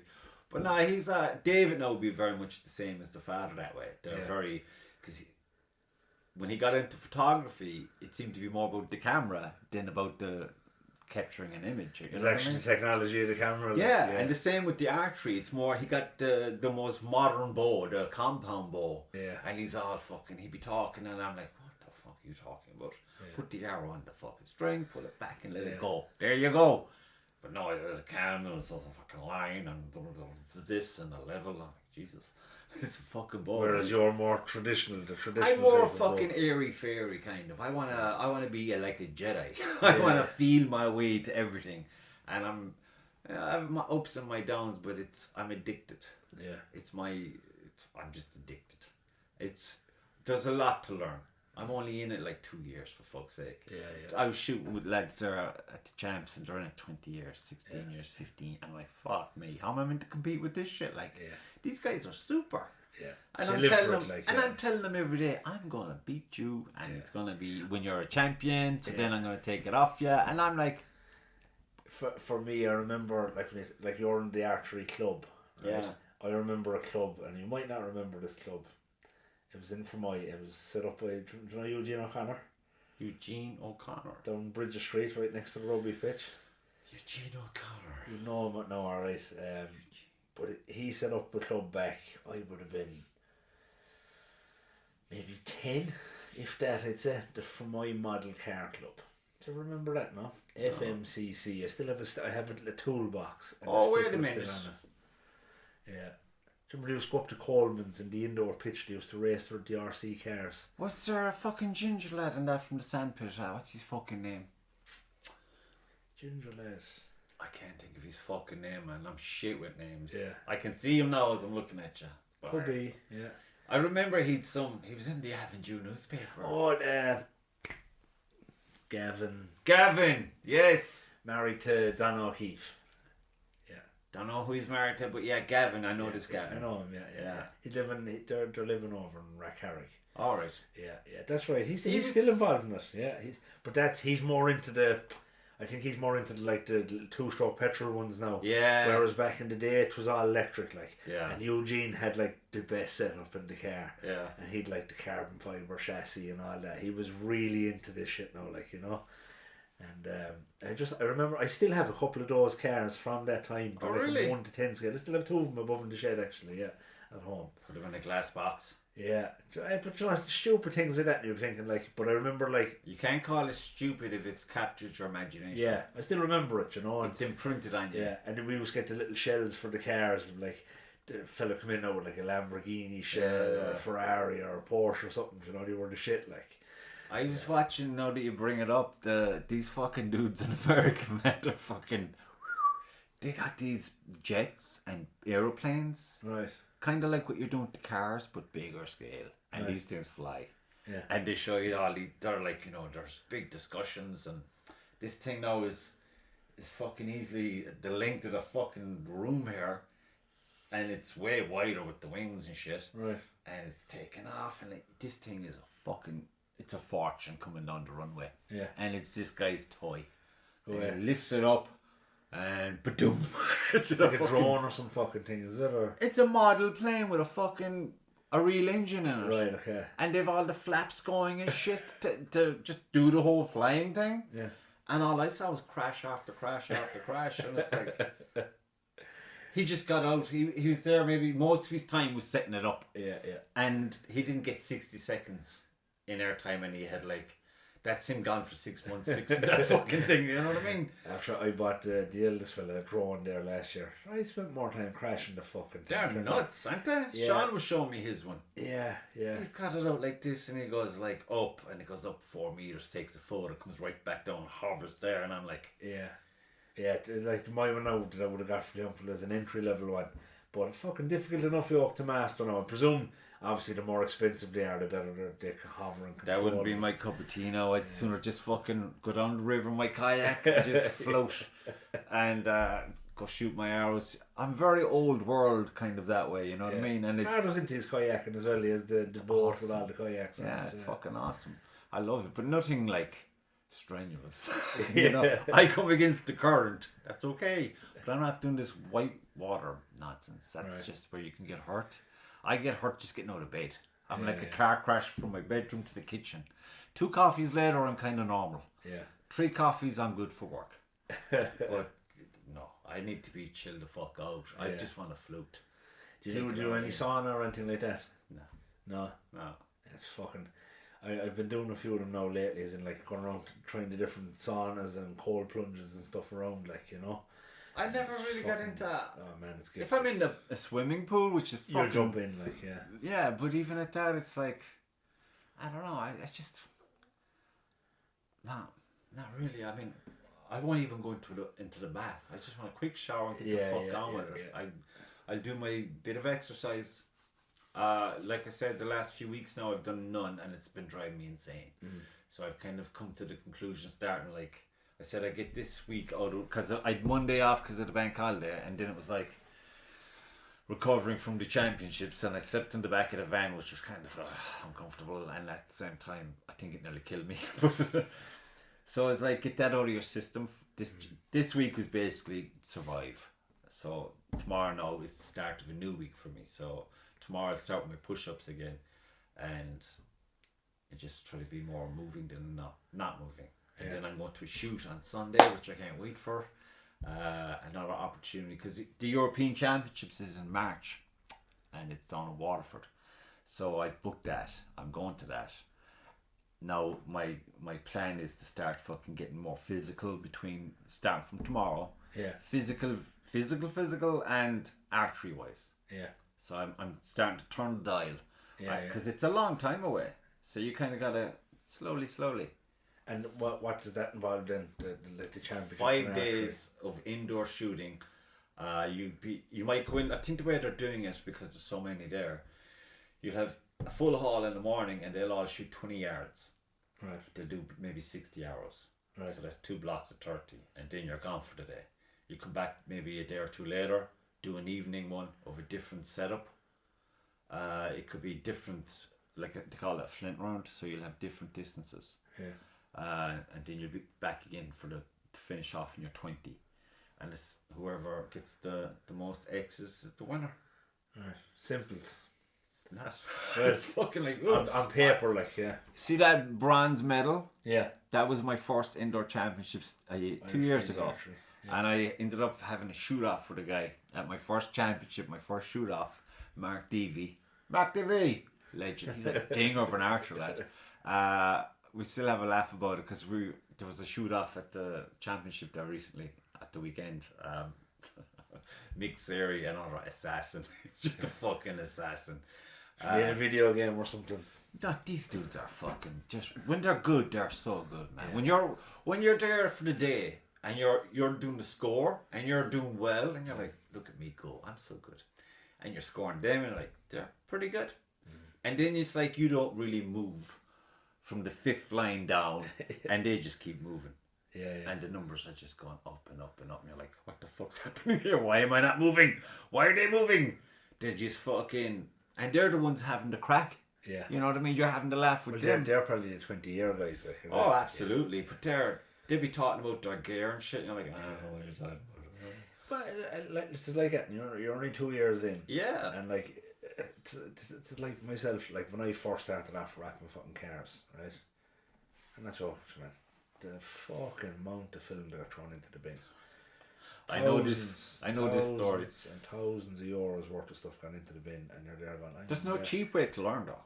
I'm never going to get good at this shit. I may as well just pack it up now, sell the fucking gear, and go back to what I was doing. But you just, you know what, you persevere. Put some decent people around you that'll kind of help you, and don't be afraid to ask for a bit of advice. I'm shit at asking. Do you know? Can you hold that thought? I'm gonna go out here and piss all over the driveway. No, does that mean you can't? Do you drink?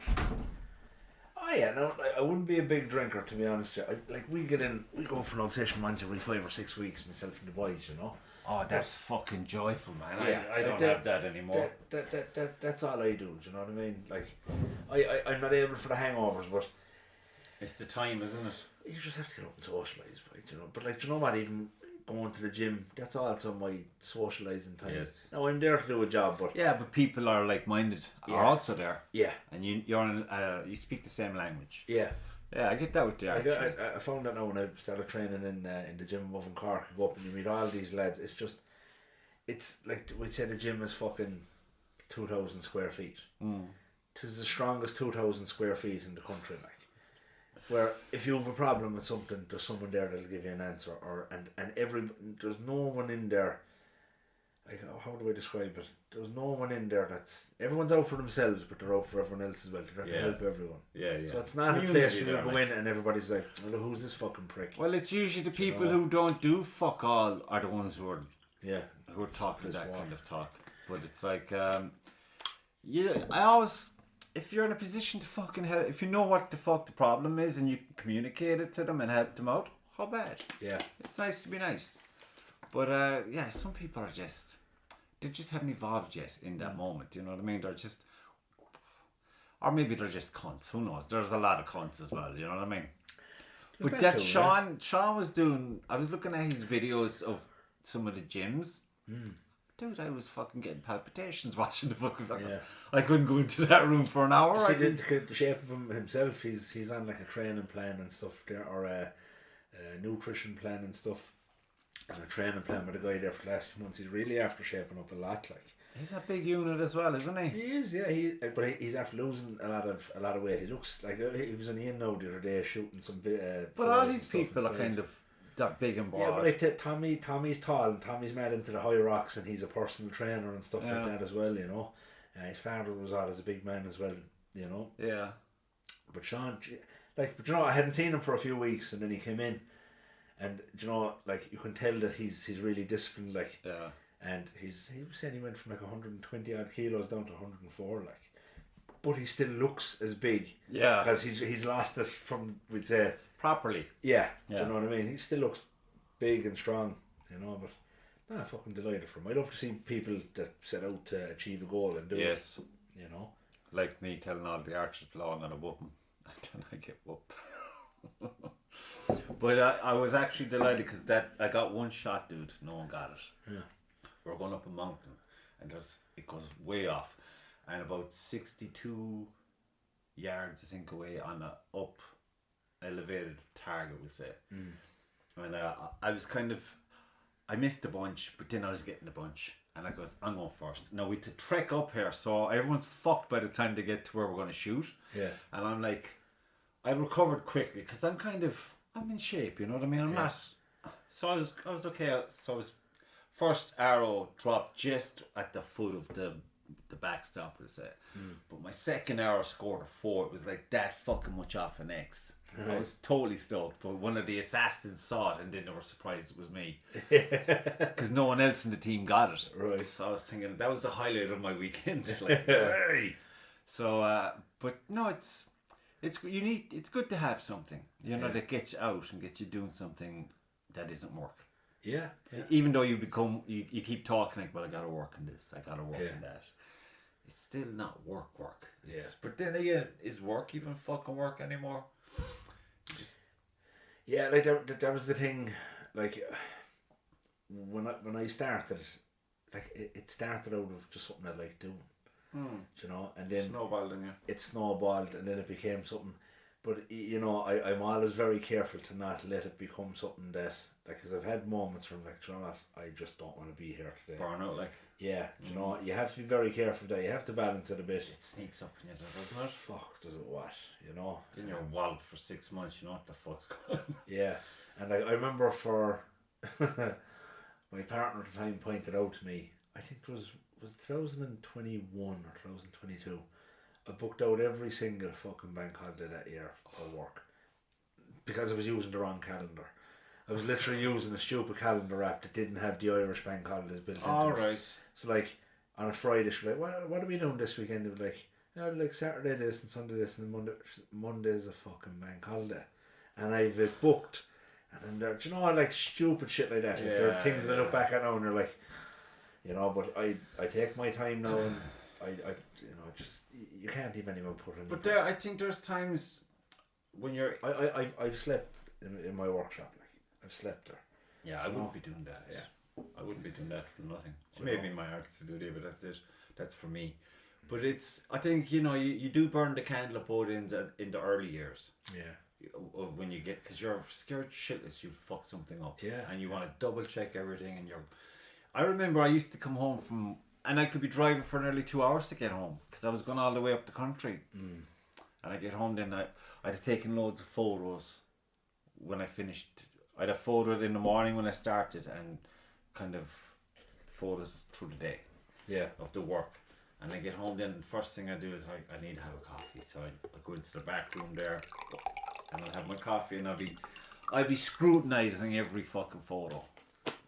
Pure stupid, like. Yeah. So I had to fucking have a chat with myself about that, because I was like, I'm getting no joy. I'm working in my head, I'm at work all 24/7. Yeah. And that's not what I never wanted to work in the first place. Yeah. I just wanted to do my paintings, play my guitar, and be happy. You know? Yeah. But here I am fucking working. When I'm off, I'm working. And it's stupid. But at the same time, in that moment, that's the way it would go. Yeah. And it doesn't go that way anymore. I barely look at it when I'm on the job, when I'm at home. But it's... For me, it's always the customer's reaction. Because when you, like, we've spent nearly 100 hours on certain cars, like, you know. And when you take a car and you just bring it to the total next level, and it's literally, you know, you're making the colour pop in the paint work, and everything is literally, every single millimetre of the car is perfect. And then I've had customers come in and break down crying, you know, because they can't get over the transformation. It's all for that. That's what you're chasing, you know, and it's fucking. That's still why I do it, because I love to see. It is an emotional thing, though, isn't it? Yeah. So you are. And you know, you're kind of living vicariously through them a bit. You know? Yeah, of course. Even though it's not yours. And like, you'd be amazed the amount of fucking people that come into to my studio inside and they'd say, "Is that yours? Is that car?" No, I make no fucking money working on my own cars. You know. But yeah, it's all for that, like, few minutes of fucking of pleasure at the end of it, you know. Well, yeah, because there's so many levels to it, isn't there? Yeah. The appreciation, the wow factor. Yeah. I've met some fucking great people over the last 6 years. I've met some fucking unbelievable people, as in really nice people that I know I'll be friends with for life, you know. And I've made some really good clients that I know will be there until if I ever close the doors. And with the same token, I met some fucking bad ones as well. But I'd be hoping to meet the mad cunts. Make my day. Yeah, you know. But do you do boats and shit as well? No. What's that? I've had I have done a couple of jet skis and things like that. Toys for people, you know. Yeah. As you know, you do get a lot of lads toys, people that are spending their 300 grand on their Porsche or their 400 grand here, like, and they're going like. But it was a slow kind of an increase. I started off working on everyday stuff, and then after maybe the 2 year period, like Top Gear. Yeah, and then the quality of cars just seemed to go up and up and up, and then like around 2023, then there was just a period there where I got just one supercar after another, after another, after another. That's what you want, though. But for me, they look intricate. The amount of people that would, like, you see, you get that then, right? And then you have the customers that decide to ring you and say, "Come here, I'm after ordering a brand new fucking GT3 RS, right? I'm looking to get this done, looking to get a PPF, ceramic coat or whatever. Yeah, no problem at all. Now this would be a great car for your Instagram, they'd say to you, right? Oh, damn. And these are the guys now, like, that's just after dropping 300k on a car. And he's haggling at me over 200 quid, right? Whereas you'd have a fella then that might have a 10 or 12 grand BMW, and he cannot give you enough money. He's literally, look, can you do this? Can you do that? Can you do this? Yeah. Whereas the other fella's nickel and diming you. Now, that's not all the time. One or two where you'd have people go, and like, that's why the fuckers have it, you'd be saying to yourself, you know? But at the end of the day, it's like, I can feel it in my head. There's a constant transition, like, you know, it's to quantify your work for price and all of that, and then those who really appreciate it don't hesitate. Yeah. Do you know what I mean? Those who just fucking maybe do it for the wrong reasons, for themselves initially, you have a problem with that. Like there'd be customers now that would drop in their cars to me, and I built up such a good relationship with them that they would just say, before they get the car, they'd ring me when they order the car, they'd ring me when they know they're going to buy this type of car, and they'd say, I'll send it to you, and that's all they'd say to me. And they just leave me do my thing with it. Yeah. But there's an awful lot of burden comes with that as well, because they expect nothing but the best. Yeah. So they'll go on whatever I recommend, normally. Now you make recommendations, so long as the customer signs off on it, you do it. But you have other customers then that are super specific, like, no, I only want X, Y, and Z. But then you have some people that they put an awful lot of trust in you, like, you know, to deliver, like. And it's flexible in your head, though, because you're dealing with so many different mentalities. Like, I have a car in now at the moment, right? And I wrapped this customer's new car 2 years ago. And their other car, his wife's other machine, has broken down since. So what he's after doing was he ordered the new model of the car that he bought in 2023 for himself, and he's going to give the 23 one then to the wife, right? Right. But they're both identical cars. They're the same colour, they're the same make, right? So he comes in to me and he says, Will you do the car for me? Yeah, no problem at all. We'll PPF the car for you.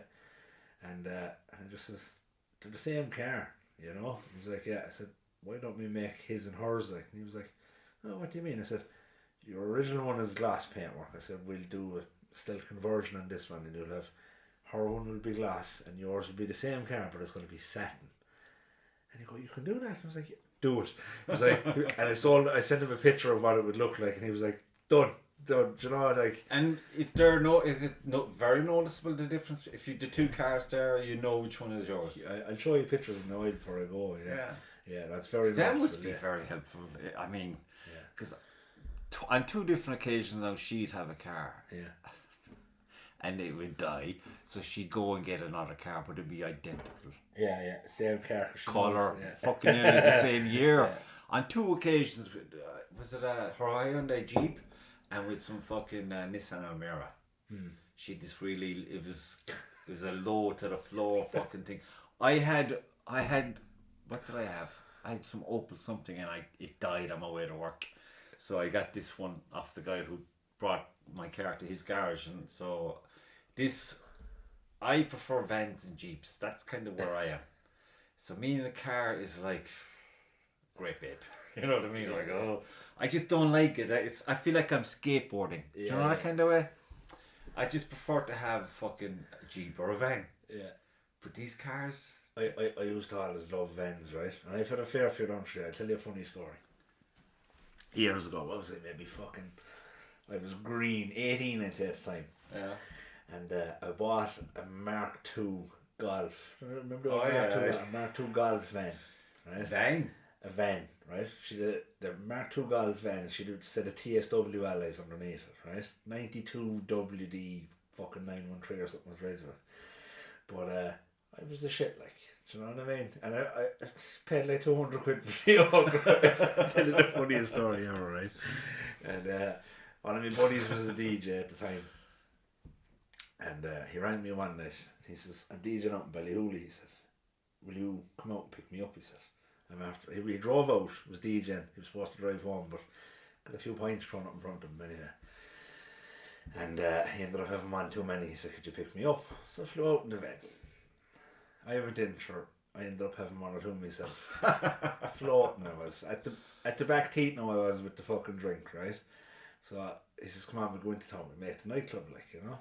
Hopped into the van and down the road.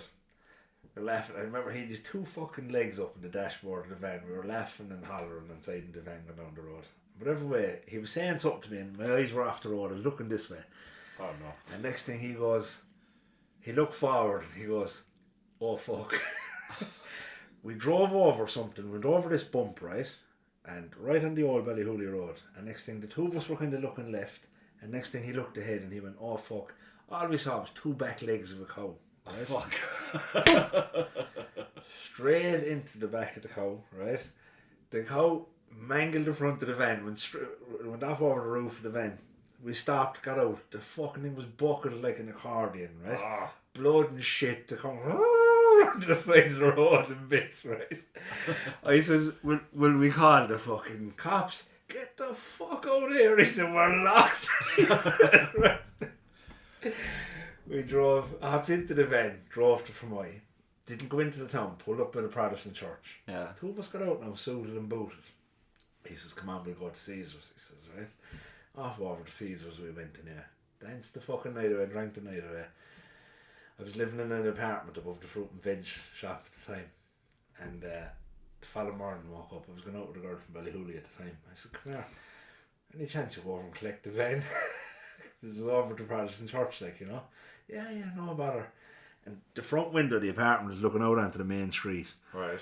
And I remember I was looking out the bedroom window, and next thing I could hear was the fucking fan belt in the van, right? Oh, crap. Coming up the main street. The fucking van was buckled. Here's your one driving it, right? And it covered in blood. Oh my god. Big bitch.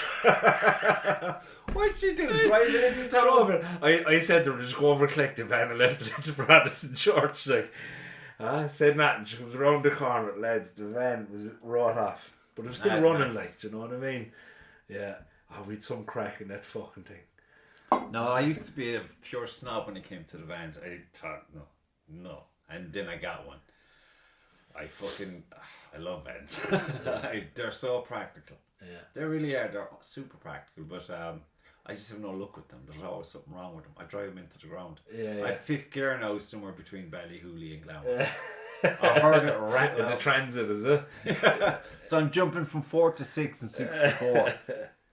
You get used to it, like. But that's it. I built a couple of shop vans. The first one was a R.A.D, a Caddy Maxi, and do you know what? It's my own fault. I do something right to it. What do you mean you built it, like? Well, I got it and I kitted it out. New wheels, right. New suspension, polished the paintwork. Thing was looking like a fucking diamond, like, you know. And the first one I actually bought a crashed one, so we had to build that. So we straightened all the front of it. It was a brand new van that just had been crashed. Yeah. And put a whole new front in it, and we had a brand new van on the road for half the price. Like. Yeah, some people get really weird. Yeah, and then just to have it running, looking the way I wanted in, a fella comes along and offers me stupid money for it, so I sold it. And then I bought another one, and I did the same thing, and I sold that one as well. And I said, the next time I do one now, I have to fucking keep it, like, you know. Yeah, I think the biggest, the Volkswagen Transporter van. Yeah. That's how that started. Not that Volkswagen, but there's this guy in England. He was a carpenter, I think. And same kind of shit. He got let go. He had a few quid. He said he bought a fucked up van. He said he'd soup it up for work. Yeah. Because he wanted to have it looking professional and all that shit. So that's what he did. He souped it up, and he said someone came along and just saw it. He said, "Fuck, dude, is that for sale?" And he goes, "Yeah, maybe." And then they gave him like stupid money for the van, and he was like, in his head, like he's doing the maths. Yeah. How long it took him to do this? How much did it cost him, and what he's made in that time period? Yeah. So he goes, "I'll try it again," and he did it again, and it worked again, but more money. And he's now, I think, the biggest fucking company in England. Yeah. He's got a deal with the Volkswagen people. They'll send them X amount of transporters, but I think it's a particular transporter. Right. Okay. And he just fucking does whatever he does. Yeah. Pimps the fucking thing up. Yeah. But it's like, I think, does he convert them into fucking... I'm just going to say, is he doing like camper vans or something like that? Or, some conversions with them anyway. Because they're a very popular van for that to transport. Yeah. Yeah. Because You can do the raise up roof. Yeah. But I heard him on. Did you ever hear of a podcast called The Wood from the Trees? No.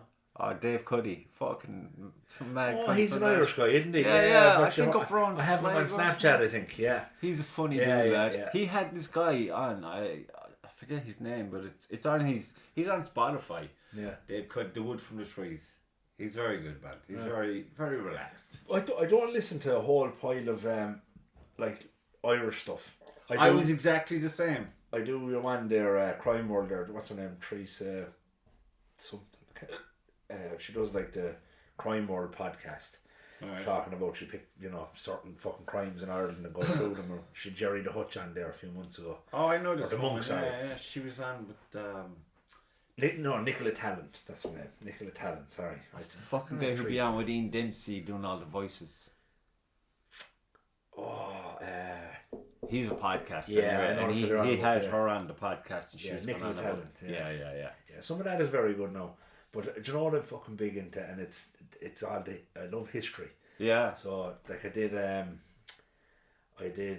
Real Dictators there a few months ago. That's a podcast series on Spotify. Alright. I started off with Genghis Khan. So it goes through his whole life, like in 3 or 4 parts, but it's narrated fucking brilliantly, like, you know? Yeah. And it tells you, the whole life. And then you could do the likes of Stalin and fucking Piaget and all that. So it does... Hitler, all this shit. There's no end to what you could do with it, like. Yeah, like they did, what was your man in China? Not fucking... Let's had some colourful guests there now. Yeah. Their histories. Like the fucking Ming Dynasty and all that kind of shit, and I can't think of the name. They have just the craziest history. But then there's 2 histories. There's the ones that the Western world wants you to see and believe, and then there's more. There's way more. Yeah. And the way more, I mean, some of the stuff in China today is unbelievable. Yeah. The workmanship is fucking unbelievable. How it's done, I don't know. I mean, they're not smothered with health and safety. That's how it's fucking done. But I'd be watching some videos from stone guys who go on holidays all over the world, and they're on holiday, but they just do a video because look at this, I can't believe this, and they go on and on, and I'm like, I'm looking, it's fucking amazing. This was done 60 years ago, and he goes into great detail, and some of the workmanship is crazy. It's crazy good, like, it's so good, and we can't even build a house here, like. Yeah, like there's so much in the world that I still want to see. We've been definitely handicapped. Yeah. Do you know what I mean? It's concerted effort has been made to handicap the human race. Yeah. By a but minor listen, there's still some stuff that nobody can figure out. Like the oceans. We don't even know half of it. Yeah. Do you know, but they're still trying to put together how they fucking built the pyramid. Like, I'd love to go to Egypt, like, They're still trying to put together how they built all that. I'll ask you a question. Do you think they went to the moon? Do you think man landed on the moon? There's for and against. I've heard both sides. I've heard both sides too. Yeah. But I'm on the fence about that. I don't think they went to the fucking moon. At all. Yeah. At all. Yeah, I've heard both sides. I also don't think the Titanic hit an iceberg. Yeah. There's a lot of things you can look at, man, and you can say, that's bullshit, man. Dave Chappelle had a good bit about that in his stand-up bit. He said, someday in about 20 years I'm going to take a submersible to see the submersible. Fucking hell, yeah. But it's just, there's... I've a fear. I'm not claustrophobic, but I don't like closed space. Yeah. Right? Those guys inside tapped. They're tapped, like. How would you risk it, like, without getting absolute certainty that this machine does as it says it'll do? But you see, the thing about, like, the fella, do you remember the fella that actually made the original Titanic movie? Is fucking Cameron, is it? Yeah. Like, he makes those fucking things, like, the proper submarine thing, and they're inches thick with steel. But didn't on this particular... It's carbon fibre. But that particular submarine, didn't he say it's not ready? No, he said... He absolutely said that thing should not have went anywhere near the ocean floor. Like, it was made out of... The hull was made out of carbon fibre, like. and it wasn't tested. Whereas like you're supposed to use thick steel for this, like. Oh yeah. You know. This is the dude who actually had shit down Like at that the thing Titanic. decompressed in like 0.2 of a fucking second. Like they were killed instantly. Like, do you know, at that kind of pressure, at that depth. Ah man, it's just like everything about it was like, and like they paid hundreds of fucking thousands of dollars. But you ever wonder an 8 hour descent into fucking where did their hell. money go collectively, you wonder? Yeah. That's where you start fucking... There's people who just devote themselves to following that bread line and then they make videos about it. And I watch the videos and I'm like, whoa. There's a lot of fucking fuckery afoot in every fucking department. Mao was the fella in China. It was, do you remember it's spoken in you? Yeah, I give up that ghost a lot. It doesn't 2 bother years you. later, I started laughing, and they were like, "What are you laughing?" I said, "I don't know. It's gone again." But it was. But I funny. think that's a good series. You should definitely listen to that. There was another one as well called Rat of the Can. It was called on Spotify. Fucking unbelievable. There's a lot of good ones out there. There's an American lad there who I'm still fucking. It's like 3.5 hours long. I started it's about the Celts and Caesar, and he's just so detailed. I have to take a week off from this guy. Right. But at the same Out of the time, head, when you're in it, it's like, because he'll give you all the research and all the historical artifacts, the story from that, and then from a biased professor who wrote a book. Yeah. And then he'll point out why he's a biased professor. Yeah. He's not giving you he's kind of just getting all the information. Yeah. What do you think? Because this is what I think. But you need a balance. I find, especially with, I don't do a whole lot of reading now. I do more audible, right? So I listen to like books through the headphones or whatever. But I find you have to fucking balance it. If I was to show you my library now on Audible, you'll go, oh, that's cool. And then you'll go, what the fuck? Because, so my rule is, I'll do something where it's going to teach me something, as in I'm going to learn. Yeah. And then straight after that, I'm going to do something that's going to make me laugh. Yeah, that's good approach. So I tried I'd that have once, like, I think. you could have like fucking Dostoevsky on this side this week. Next week then it's fucking, what did I do recently? Guy Martin's When You're Dead, You're Dead. Do you know what I mean? But do you ever get something that is, deemed to be a weighty topic, and this scholar is great reputation, and they're going to give it to you to listen to it or to read it, and half of you think, this guy's full of shit. Yeah. It's just an instinct. Yeah. It's like, most of this is just window dressing. Yeah. I have a problem with reality most of the time. I just don't think it's accurate. Do you think we're in an alternate reality? Yeah.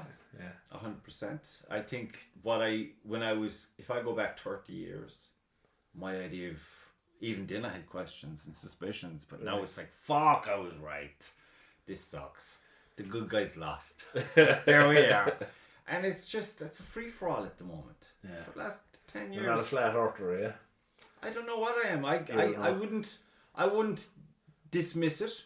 Okay.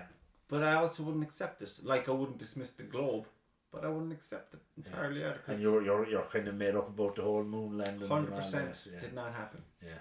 100%. Yeah, in my opinion, and you'll have some people who'll go fucking ballistic. No, there's definitely they did an awful lot of hokey shit with photography. Yeah, you'll have all the analytical guy, and he'd be pointing out all this shit, and he'd be getting veins in his face, and I'm like, I still don't think you did it. Yeah. How can you say that? What do you know about propulsion? I don't give a fuck. I know nothing. I have a bit of a hard time with the whole flat earth one now, alright. I have a bit of a hard time with that. Okay, what's the deal with the flat earth thing? What's that? Yeah, I'll explain the curvature of the earth, Well, there's lots. See, that's the problem I have with all questions posed with great magnitude about them. They'll all say, refer to this, refer to that. Yet you can get 50% to support either one. Yeah. Without a doubt. According to their... I don't agree with that, because there's fucking 20,000 satellites in space at the moment. Why are they not all sending us pictures of a flat earth? Well, there's, first of all, I don't think there's anything in space. You can't believe my absolute... I was shocked to hear that most of our technology has been transmitted from a fucking cable on the sea floor. Yeah. If that goes, the internet's gone. Yeah. There's all this, I was thinking it bounces up in the sky. The big thing about the whole like the flat Earth situation, right? I've watched a couple of documentaries and I've listened to a few things on it. The big thing about this is that for that to be true, then everybody that is supposed to have went to space or seen the Earth, everyone is. That's the big issue I have, that all these people are involved in this big, massive lie, and I don't see that as being possible. So that's. Are you kidding me? Yeah, absolutely possible. No, I just don't think so. Yeah. Well, there's too many. What did it for me? It was like I just outright didn't believe it to begin with. So I was kind of handicapped going into it. Yeah. I was like, prove me wrong kind of thing. Yeah. And you'd watch all the there's loads of for and against, like I said. And I was all the while I was thinking, this is fucking bullshit. It's just, you got senses. Yeah. Trust them. And my senses tell me this is bullshit. Yeah. I don't think anyone went to the fucking moon. Yeah, and here I've heard, like I said, I've heard the arguments for both sides. There's definitely, I think there's an awful lot more argument on both sides of that than what there is for the likes of a flat Earth situation or. And here, I'm not putting on my fucking tinfoil hat now. Like, but look, regardless of whatever the Earth is, if you look at the psychology of the United States of America, we're the best at everything we do. Okay? Now, guarantee you, if they did land on the fucking moon way back when, there'd be hotels and everything going on. Yeah, well, you see, the thing about it is you have to remember the time of in history that was as well. They were at war with Russia and China and all that. I mean, everybody wanted to be the first person. Still are. Do you know what I mean? So, like, that's why I think that people have been there since. Yes, I don't. I could be swayed to say that I don't think that they went there at that time. I don't think they've ever been outside the upper Earth atmosphere. Yeah. Full stop. Yeah. And they won't. Not in our lifetime, not in our kids' lifetime. And many lifetimes thereafter. It's not happening. Yeah. There's no way. Yeah, is that because of the Orion belts or what's it called? The fucking. Or the radioactive fucking thing that goes on for thousands of miles. They can't go through without being. The Valhalla belt. I can't remember the name. Yeah. Yeah. Even there's a few comments. First of all, look at when the boys came back from their little trip and they went on this fucking heroes parade and the very first news conference, the glum silence to them nearly, the lack of description, the lack of excitement, the lack of everything. But sure, you look at things like the moon rock that they supposedly brought back. Remember they gifted it to some president. That was burnt to timber. The technology that we forgot it. It's all gone. Yeah. No, and then there was one scientist or spokesman for NASA. A reporter said to him, and he was quoting some professor, that it was an impossibility because of X, Y, and Z, and his response that, well, in America we have better scientists. Yeah. It's a crock. And then you look at every other bullshit that's happened since. It's all bullshit, man. Yeah. They're just raving lunatics. It's just children playing with fucking things they don't understand. And it's like, Hollywood. It's gas to be able to look back at history like that, even though like we weren't around then and it's a different part of the world and all that. But to be able to look back at it 50, 60, 70 years later and go, fucking hell. But as a grown man, this consumed the world back in the 60s. Like. That's not true. They told you it consumed the world. Well, you see, the media, it consumed the media. Yeah. Didn't consume the fucking world, I can tell you that. But that's what I mean. Like when you turn on a television screen back in the 60s, like, and this was going on. All the wavy lines, you'd be getting epileptic fits looking at the fucking thing. Getting fucking radiation poisoning. And then you have a president with a fucking landline phone talking to a guy in the moon. Get the fuck. Yeah. No, it's too much. It's an insult to intelligence. You're a fully grown man now, right? So you know more about people and how people be. You can have a sense about a person. Be it in a bar or in a job or in the street. You can have a sense about people. Yeah. And now with the added bonus, we'll say, of your media experience, news, magazines, newspapers, the fuckery that goes on there, and now the understanding of the fuckery that goes on there. You're telling me you can't look at the history now with a different lens and say, well, that most of this is shit, okay? It's the winners write the history books. So that's all you're looking at there. And there's a lot of... When I watch a documentary about it could be any one of these things we spoke of.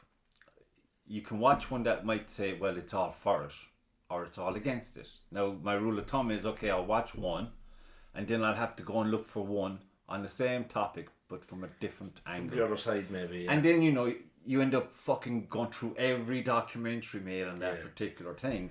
And at the end of it, you're like, yeah, this is fucking bullshit. I don't know why it's bullshit. I just know it's bullshit. And that's my opinion. And that's what an opinion is. Well, that's the joys about being informed. Look, a lot of people... That's like, the danger of being informed. You asked me a while ago what I thought about landing on the moon. And I've said that I think there's... I couldn't say from one way or another whether I'm 100% sure because I don't know.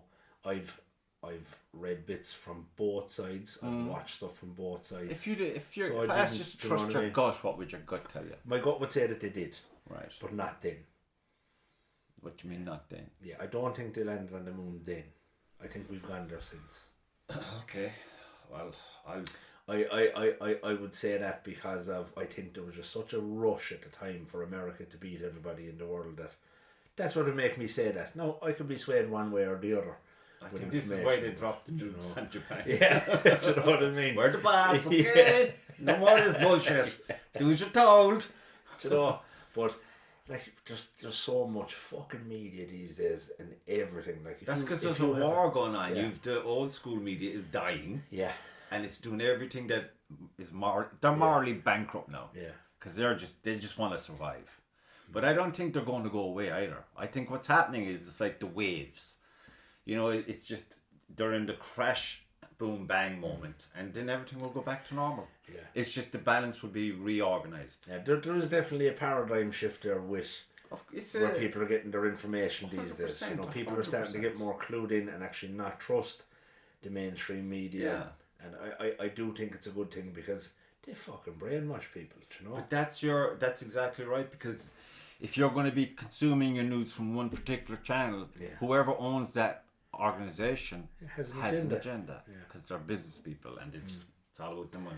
There's a funny video of Jermaine, I don't know if you saw it, did you watch Theo Van's podcast? I've started getting into Theo Van and he's fucking hilarious. Yeah. I saw him talking with Arnold Schwarzenegger actually yesterday. He was on it, I haven't listened to it now. It's actually very good. I was busy listening to him and Lilligan. Good choice. Eamon's way more funny. But I didn't like Arnold Schwarzenegger for a spell because when he came on and he was so... Take the vaccine. He's a Democrat. I did not like. I thought you fucking. He's a pure Democrat. Sure. He's a fucking Kennedy. True. But in this conversation with that Theo lad, it was you see more of a fucking the human or something. Yeah. Like, you know, fuck it. Look, let's have a chat. Yeah. And there was a good history. He's a man's man at the end of the day. Like, he likes to sit down and have a fucking cigar and chat. Man, but you know what? That was the best decision he's made in a while, sit down with this guy. Yeah. And Theo was just going off on all kinds of tangents. Like, you know, he's a very funny guy. But the Rat King. He's so you just don't know what he's going to say. Yeah. And I like this. Cause I missed him last year. He was in Cork last year. Yeah, he was. Yeah. I had him on today. He was talking to a Presley lad. I think it's his buddy. Yeah. I think this guy worked with Barstool Sports, or call it, or something, once upon a time. And they're thick as thieves anyway. And they talk some shit, and then they're like, "Are you going to edit this out? I don't think we should talk about it because they're talking about people they know or whatever." And I'll edit it out. And there it is on Spotify. But it's he cracks me up because there's too much serious talk about things that don't matter a fuck. Yeah, I need to hear people having a good hearty laugh. He Trump on when he was running for president. It was one of the best interviews I've ever seen. Yeah. He was talking with JD Vance about taking crack and stuff. Yes. Do you know what I mean? Like, fuck it. But even they're like, you know, what the fuck did he just say?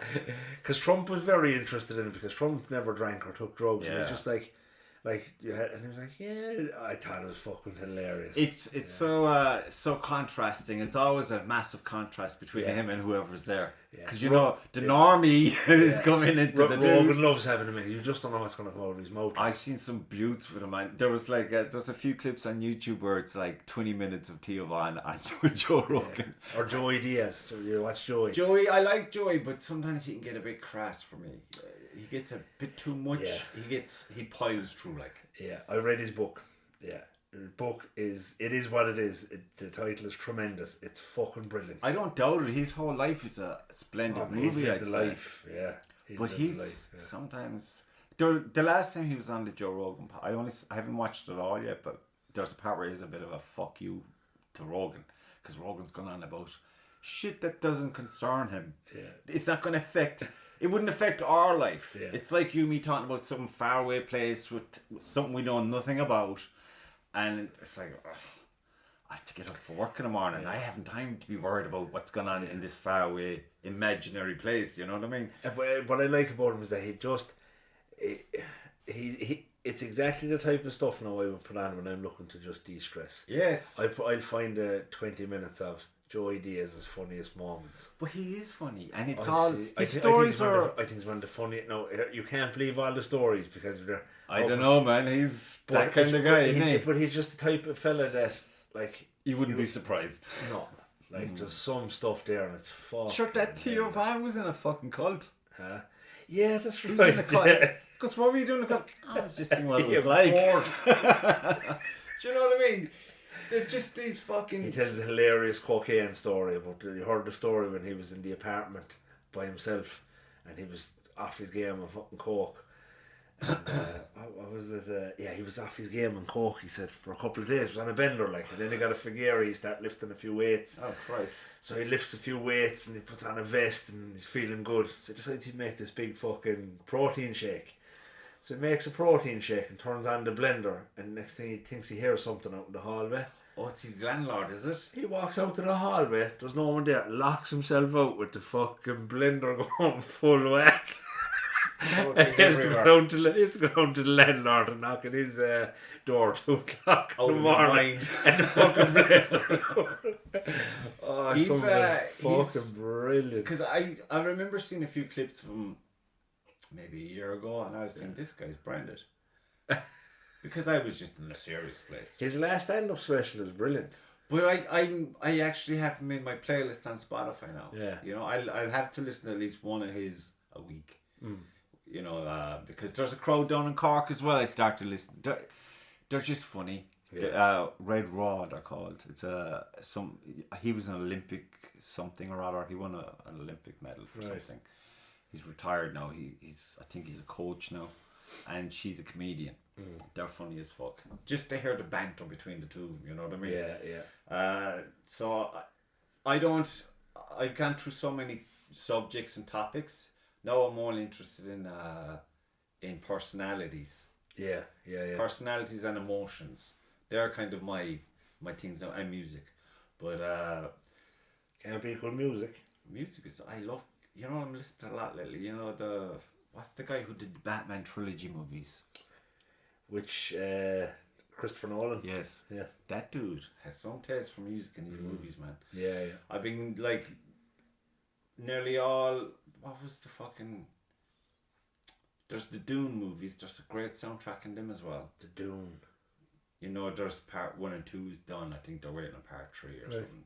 His music guy, a guy he'd normally use, was working on the Dune movies, so he'd to get another guy in for that fucking, you know, the one Cillian Murphy was in about the atom bomb. Oppenheimer. Dude, the music in that movie is fucking unbelievable. That's a very good story, that, all about the atom bomb. Yeah. He got an Academy Award or something. He did, yeah. Class act, but I like him in Peaky Blinders. Yeah. Is he from Cork, is he? He's Cork, yeah. Douglas. Is it Douglas? I think he's from Douglas. But he's a patriot, like. Yeah. Peaky Blinders was very good. Yeah. I like all his stuff, but yeah, it's kind of that kind of orchestra music I like now, and some opera stuff I like. I don't really listen to fucking Queen. I like going back listening to Queen. Freddie Mercury, Pearl Jam. Yeah. The Doors. You know, I just don't have. I used to have. This is my music. Yeah. Now it's fucking everything. Except reggae. I can never get into reggae. It makes me nauseous physically. Yeah. It just has the wrong vibe for me or something. Yeah. It's not for everyone. Yeah. The piano and violins, fucking love that shit. And rock music. Yeah, can't beat a bit of Metallica now or something like that. I remember seeing I seen them a bunch of times up in Dublin. they're fucking. The minute you walk into a Metallica gig, Yeah. they're you're theirs. You're in the palm of Hedgefield's fucking hand, like. Yeah. But do you remember a singer called, what was his fucking name? What I've gone big into lately is Red Hot Chili Peppers. Yes, that's some brilliant. cool tunes, man. Yeah. He's a weird dude. Yeah. Isn't yeah. he? Yeah. There's some really happy stuff and there's some fucking somber stuff in there as well, like, you know. Yeah, like Under the Bridge now and stuff like that. And I was watching an interview with him as well, and he's deep, man. yeah. He's fucking deep. A lot of them music guys are, because it's coming from a place where The real music guys, yeah. yeah, do you know, it's coming from like some of them fucking songs there. There's a page on or a channel on YouTube called Drumeo. And it's where the likes of Chad Smith now and They'll throw him a tune and he'll drum it. 100%. Yes. And he does a lot. They'll just throw something and they'll start playing and he makes the drums. Yeah. But to see these guys, the way their gears turn and how they can pick stuff up, and the other fella is your man. What was your man in Nirvana? Nirvana. David Grohl. David Grohl. Yeah. Oh man, that fella's. He's a freak. He's a freak. Like there's a video on YouTube. I must be after watching it 1,000 times. It's him just soloing the drums to fucking Smells Like Teen Spirit. Yeah, he's a freak. He's a brilliant singer, brilliant guitarist, bass player. Yeah. He plays everything. Did he do the first Foo Fighters album by himself? He could. Yeah, I think there's something about that in there. Yeah. I was watching a documentary he made about buying this fucking tape recorder for the studio, where they used to do, like, back in the studio days, that's all they would, everything was on tape.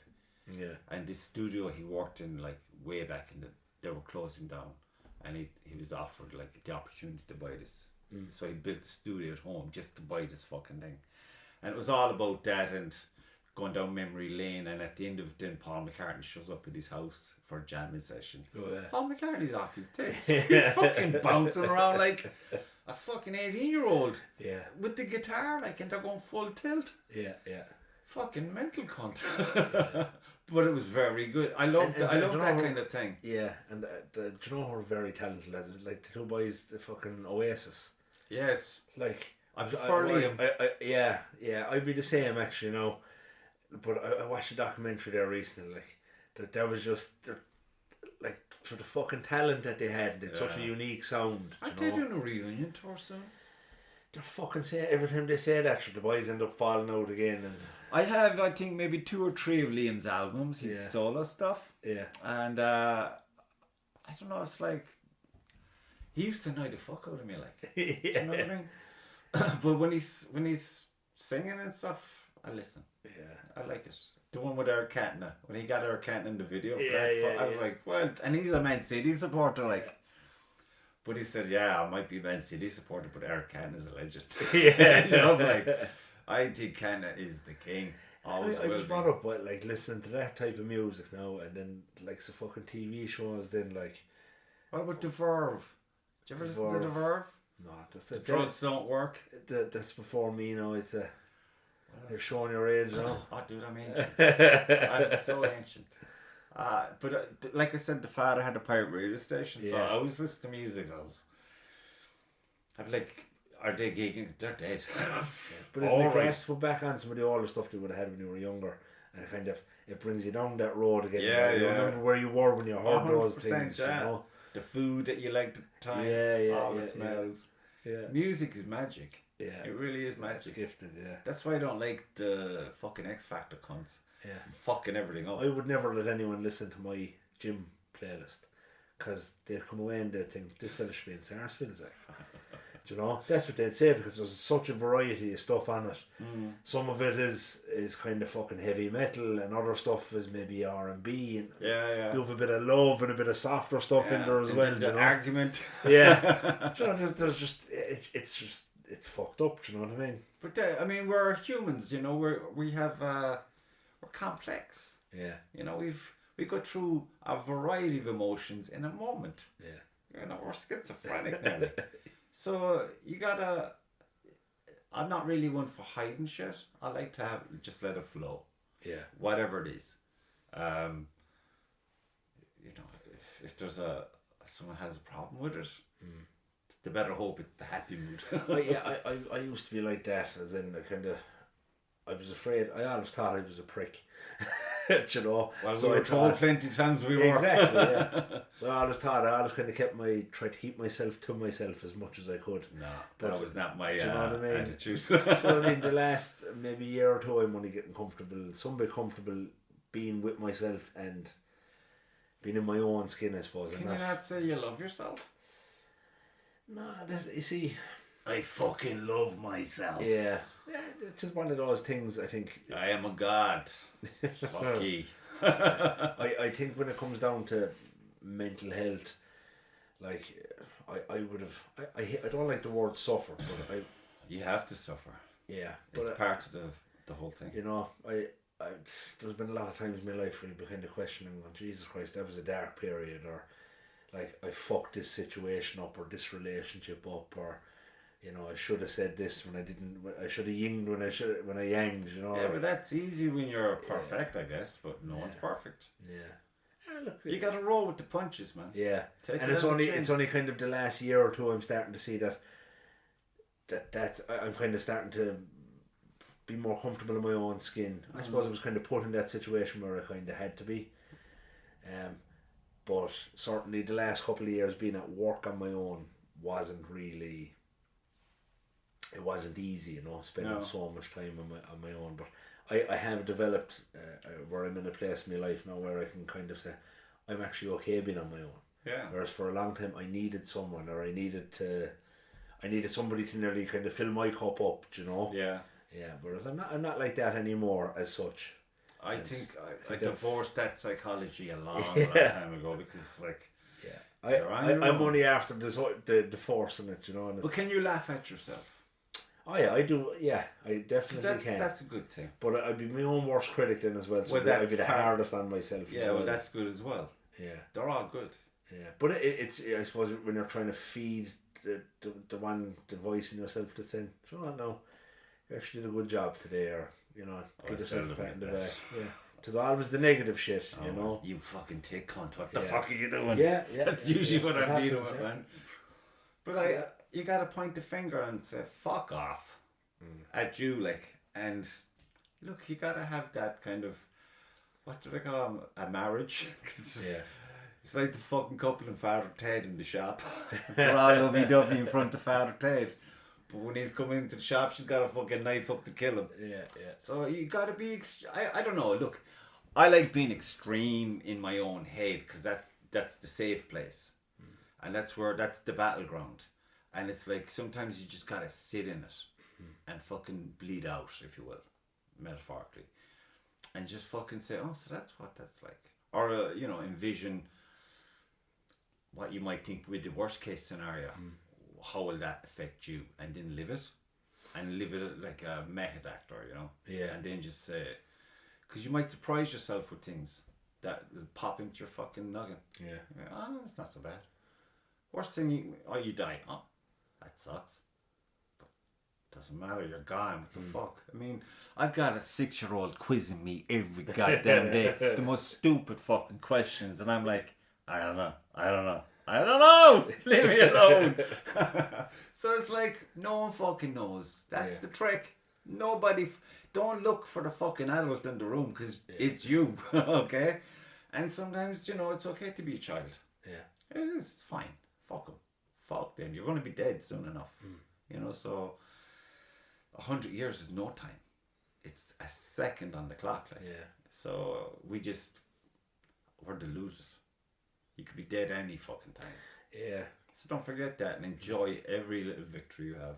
Yeah. And then that's why, like I said earlier on, I kind of I do see it in myself, where I used to be kind of a very materialistic person, whereas the last couple of years I'm definitely not that. Yeah, I still have some nice stuff, don't get me wrong, but it doesn't I'm dominate you. Yeah. Yeah. I don't have to have it. If I, like, you know what I mean, if I didn't have it in the morning, it wouldn't break me, like. Yeah. I there's more to life than fucking things, like. Of course there is. A just, fucking beautiful sunset is to behold. Yeah. A nice fucking swim, or but you know what, it's like when you have kids, I think my eyes were kind of late and getting opened, even though like I had my first thing. You'd be 10 surprised. years ago. You're not alone in that thinking, you know. It's just the fucking dopes don't talk to each other anymore. Like I was chatting to Sean there now, actually, the other day, the fella that was on last week, and he was saying they're headed to, himself and the missus and the kids are headed to London now next week, or fairly soon. And all he's looking forward to is the kids' first reaction going on the plane. Do you know? Because Sean loves planes. Yeah. But the kids have never been on a plane. And he just can't wait to see their reaction when the fucking plane is going up. Do you know, like, that's, like... Yeah, I get things like that. Like, you can't buy that kind of stuff, do you know what I mean? No, you can't. Look, life is a beautiful thing. It really is. It's more good than bad.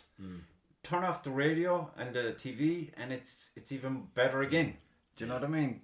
Just unplug from all that nonsense. The beauty about the internet is you can choose what you want to listen to or what you want to watch or whatever. You can really choose. But sometimes it's better to fucking choose none of it. Yeah. Switch it off. Walk in the grass, hug a tree. Walk in the rain. Have a cup of tea, cup of coffee. And talk shit. Did you ever try that tree hugging? I love it. Yeah. I'm big on hands on it. Yeah. Plugging in. Charging. Yeah. Someone close to me actually did like a day of it. All right. Yeah. And she said it was fucking unbelievable. She said, yeah. Well, did you ever do magic mushrooms or acid of any sort? No. I think it should be like mandatory for, we'll say, 16, 17, 18-year-olds in school to do this for at least a week. It's like a hallucinogenic kind of an experience. It's so beneficial, I believe, for the individual. I mean, I just think it's very important that everyone try it. Yeah. You know, it's not a recreational thing. Yeah, like Mike Tyson and stuff like that is a big believer in like. You do it once really where it's significant, and you might do it again in the hope of getting back to that initial thing. I mean, you hear fucking Egypt say, he thought he could fly. No, he didn't. That was just a fucking dickhead being a dickhead, looking for attention, and he had an accident, and now he's dead. Boo-hoo. But that's 1 in a billion.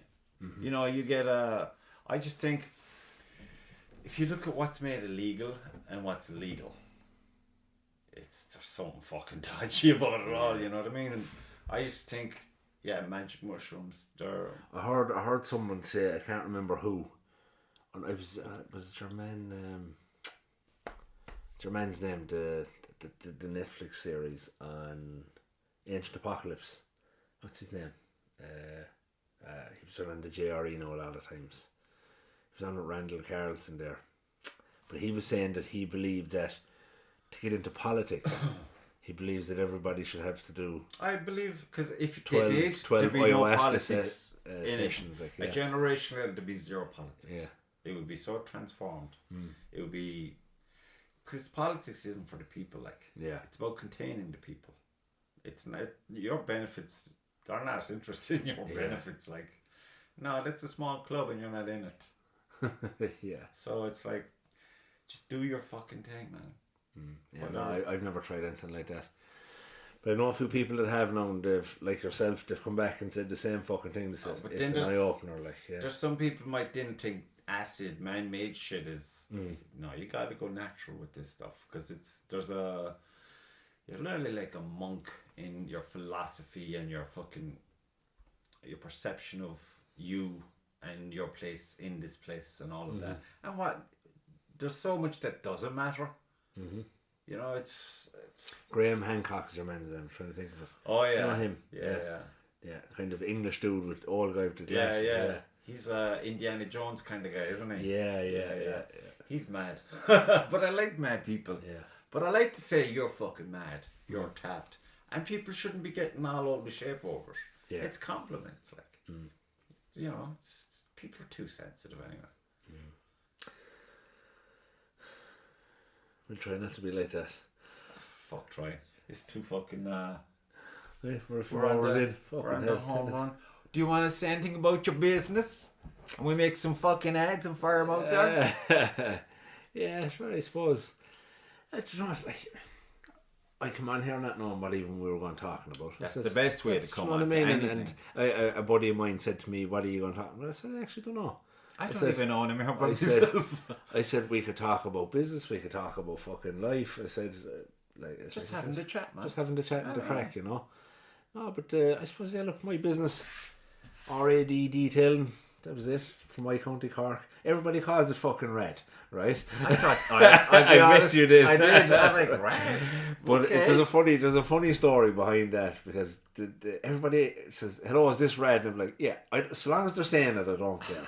Right? It doesn't matter. It's R.A.D, right? But it doesn't matter. Should there be dots in there somewhere? There is. Oh, there is.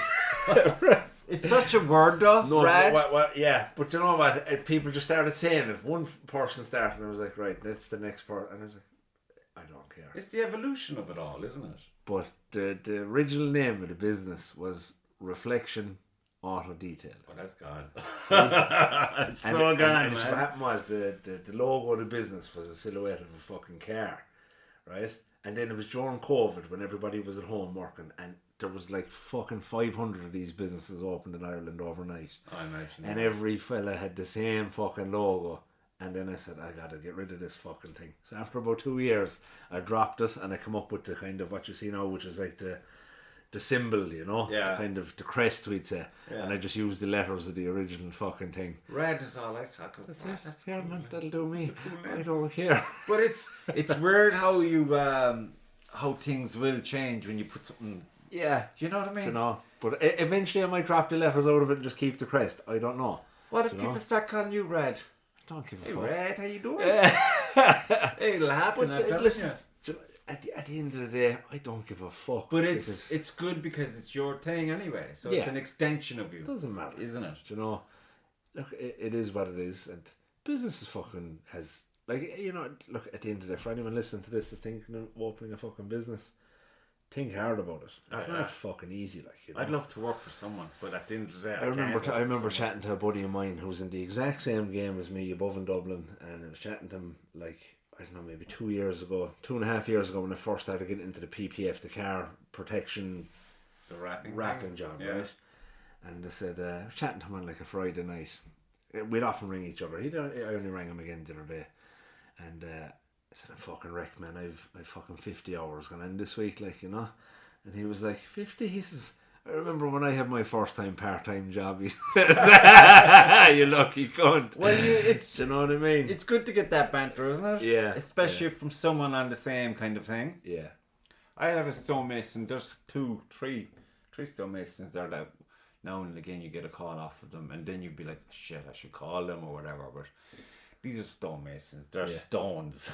they're like, you know. But I was saying it at the start, I'm sorry not to fucking cut across you, but that was one thing that I always found baffling with the stonework, was the way that they take all these oddly shaped fucking things and make them look like they're in place there. Do you know what I mean? Yeah. And I like it. That was one thing that I always had great respect for with the puzzle. stonemason. It's Yeah. always a puzzle, man. You're always fucking sorting puzzles. I remember the poor cunt out the Ballyhooly Road. You probably know the wall I'm talking about. The one heading out from past Castle Hyde, we'd say, heading from Ballyhooly.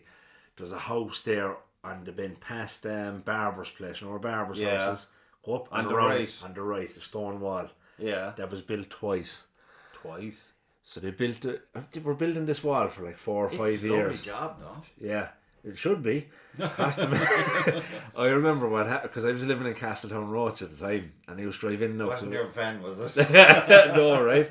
But I was working in Joe Morrison's in Right. the garage on the Castle Hyde Road, and I was driving in every day for about 2.5 years. There was the fella building this wall. Yeah. 2.5. Is it the guy that lives there? I don't know.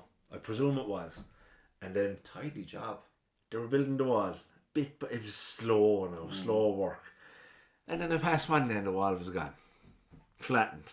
Right? And I said, maybe some cunt drove into it. Apparently he built the fucking wall with no planning. It was too far out the road. Fuck off. And then they came along and made it flatten it. That's what I heard. Don't know if it's true or not, but yeah. From what I'm hearing about that road, I'd say someone drove into it. Someone drove into it. The amount of accidents on that from my Ballyhooly section is nuts. Yeah. School buses and all there. Cows. Man, we call it a day. Call it a day. Thanks again for coming. Thanks, and no bother. you're welcome anytime. Right. Yourself, if you're stuck for a guest, give me a shout. 10 o'clock. I gotta do this simultaneously, otherwise we'd be Chinesey.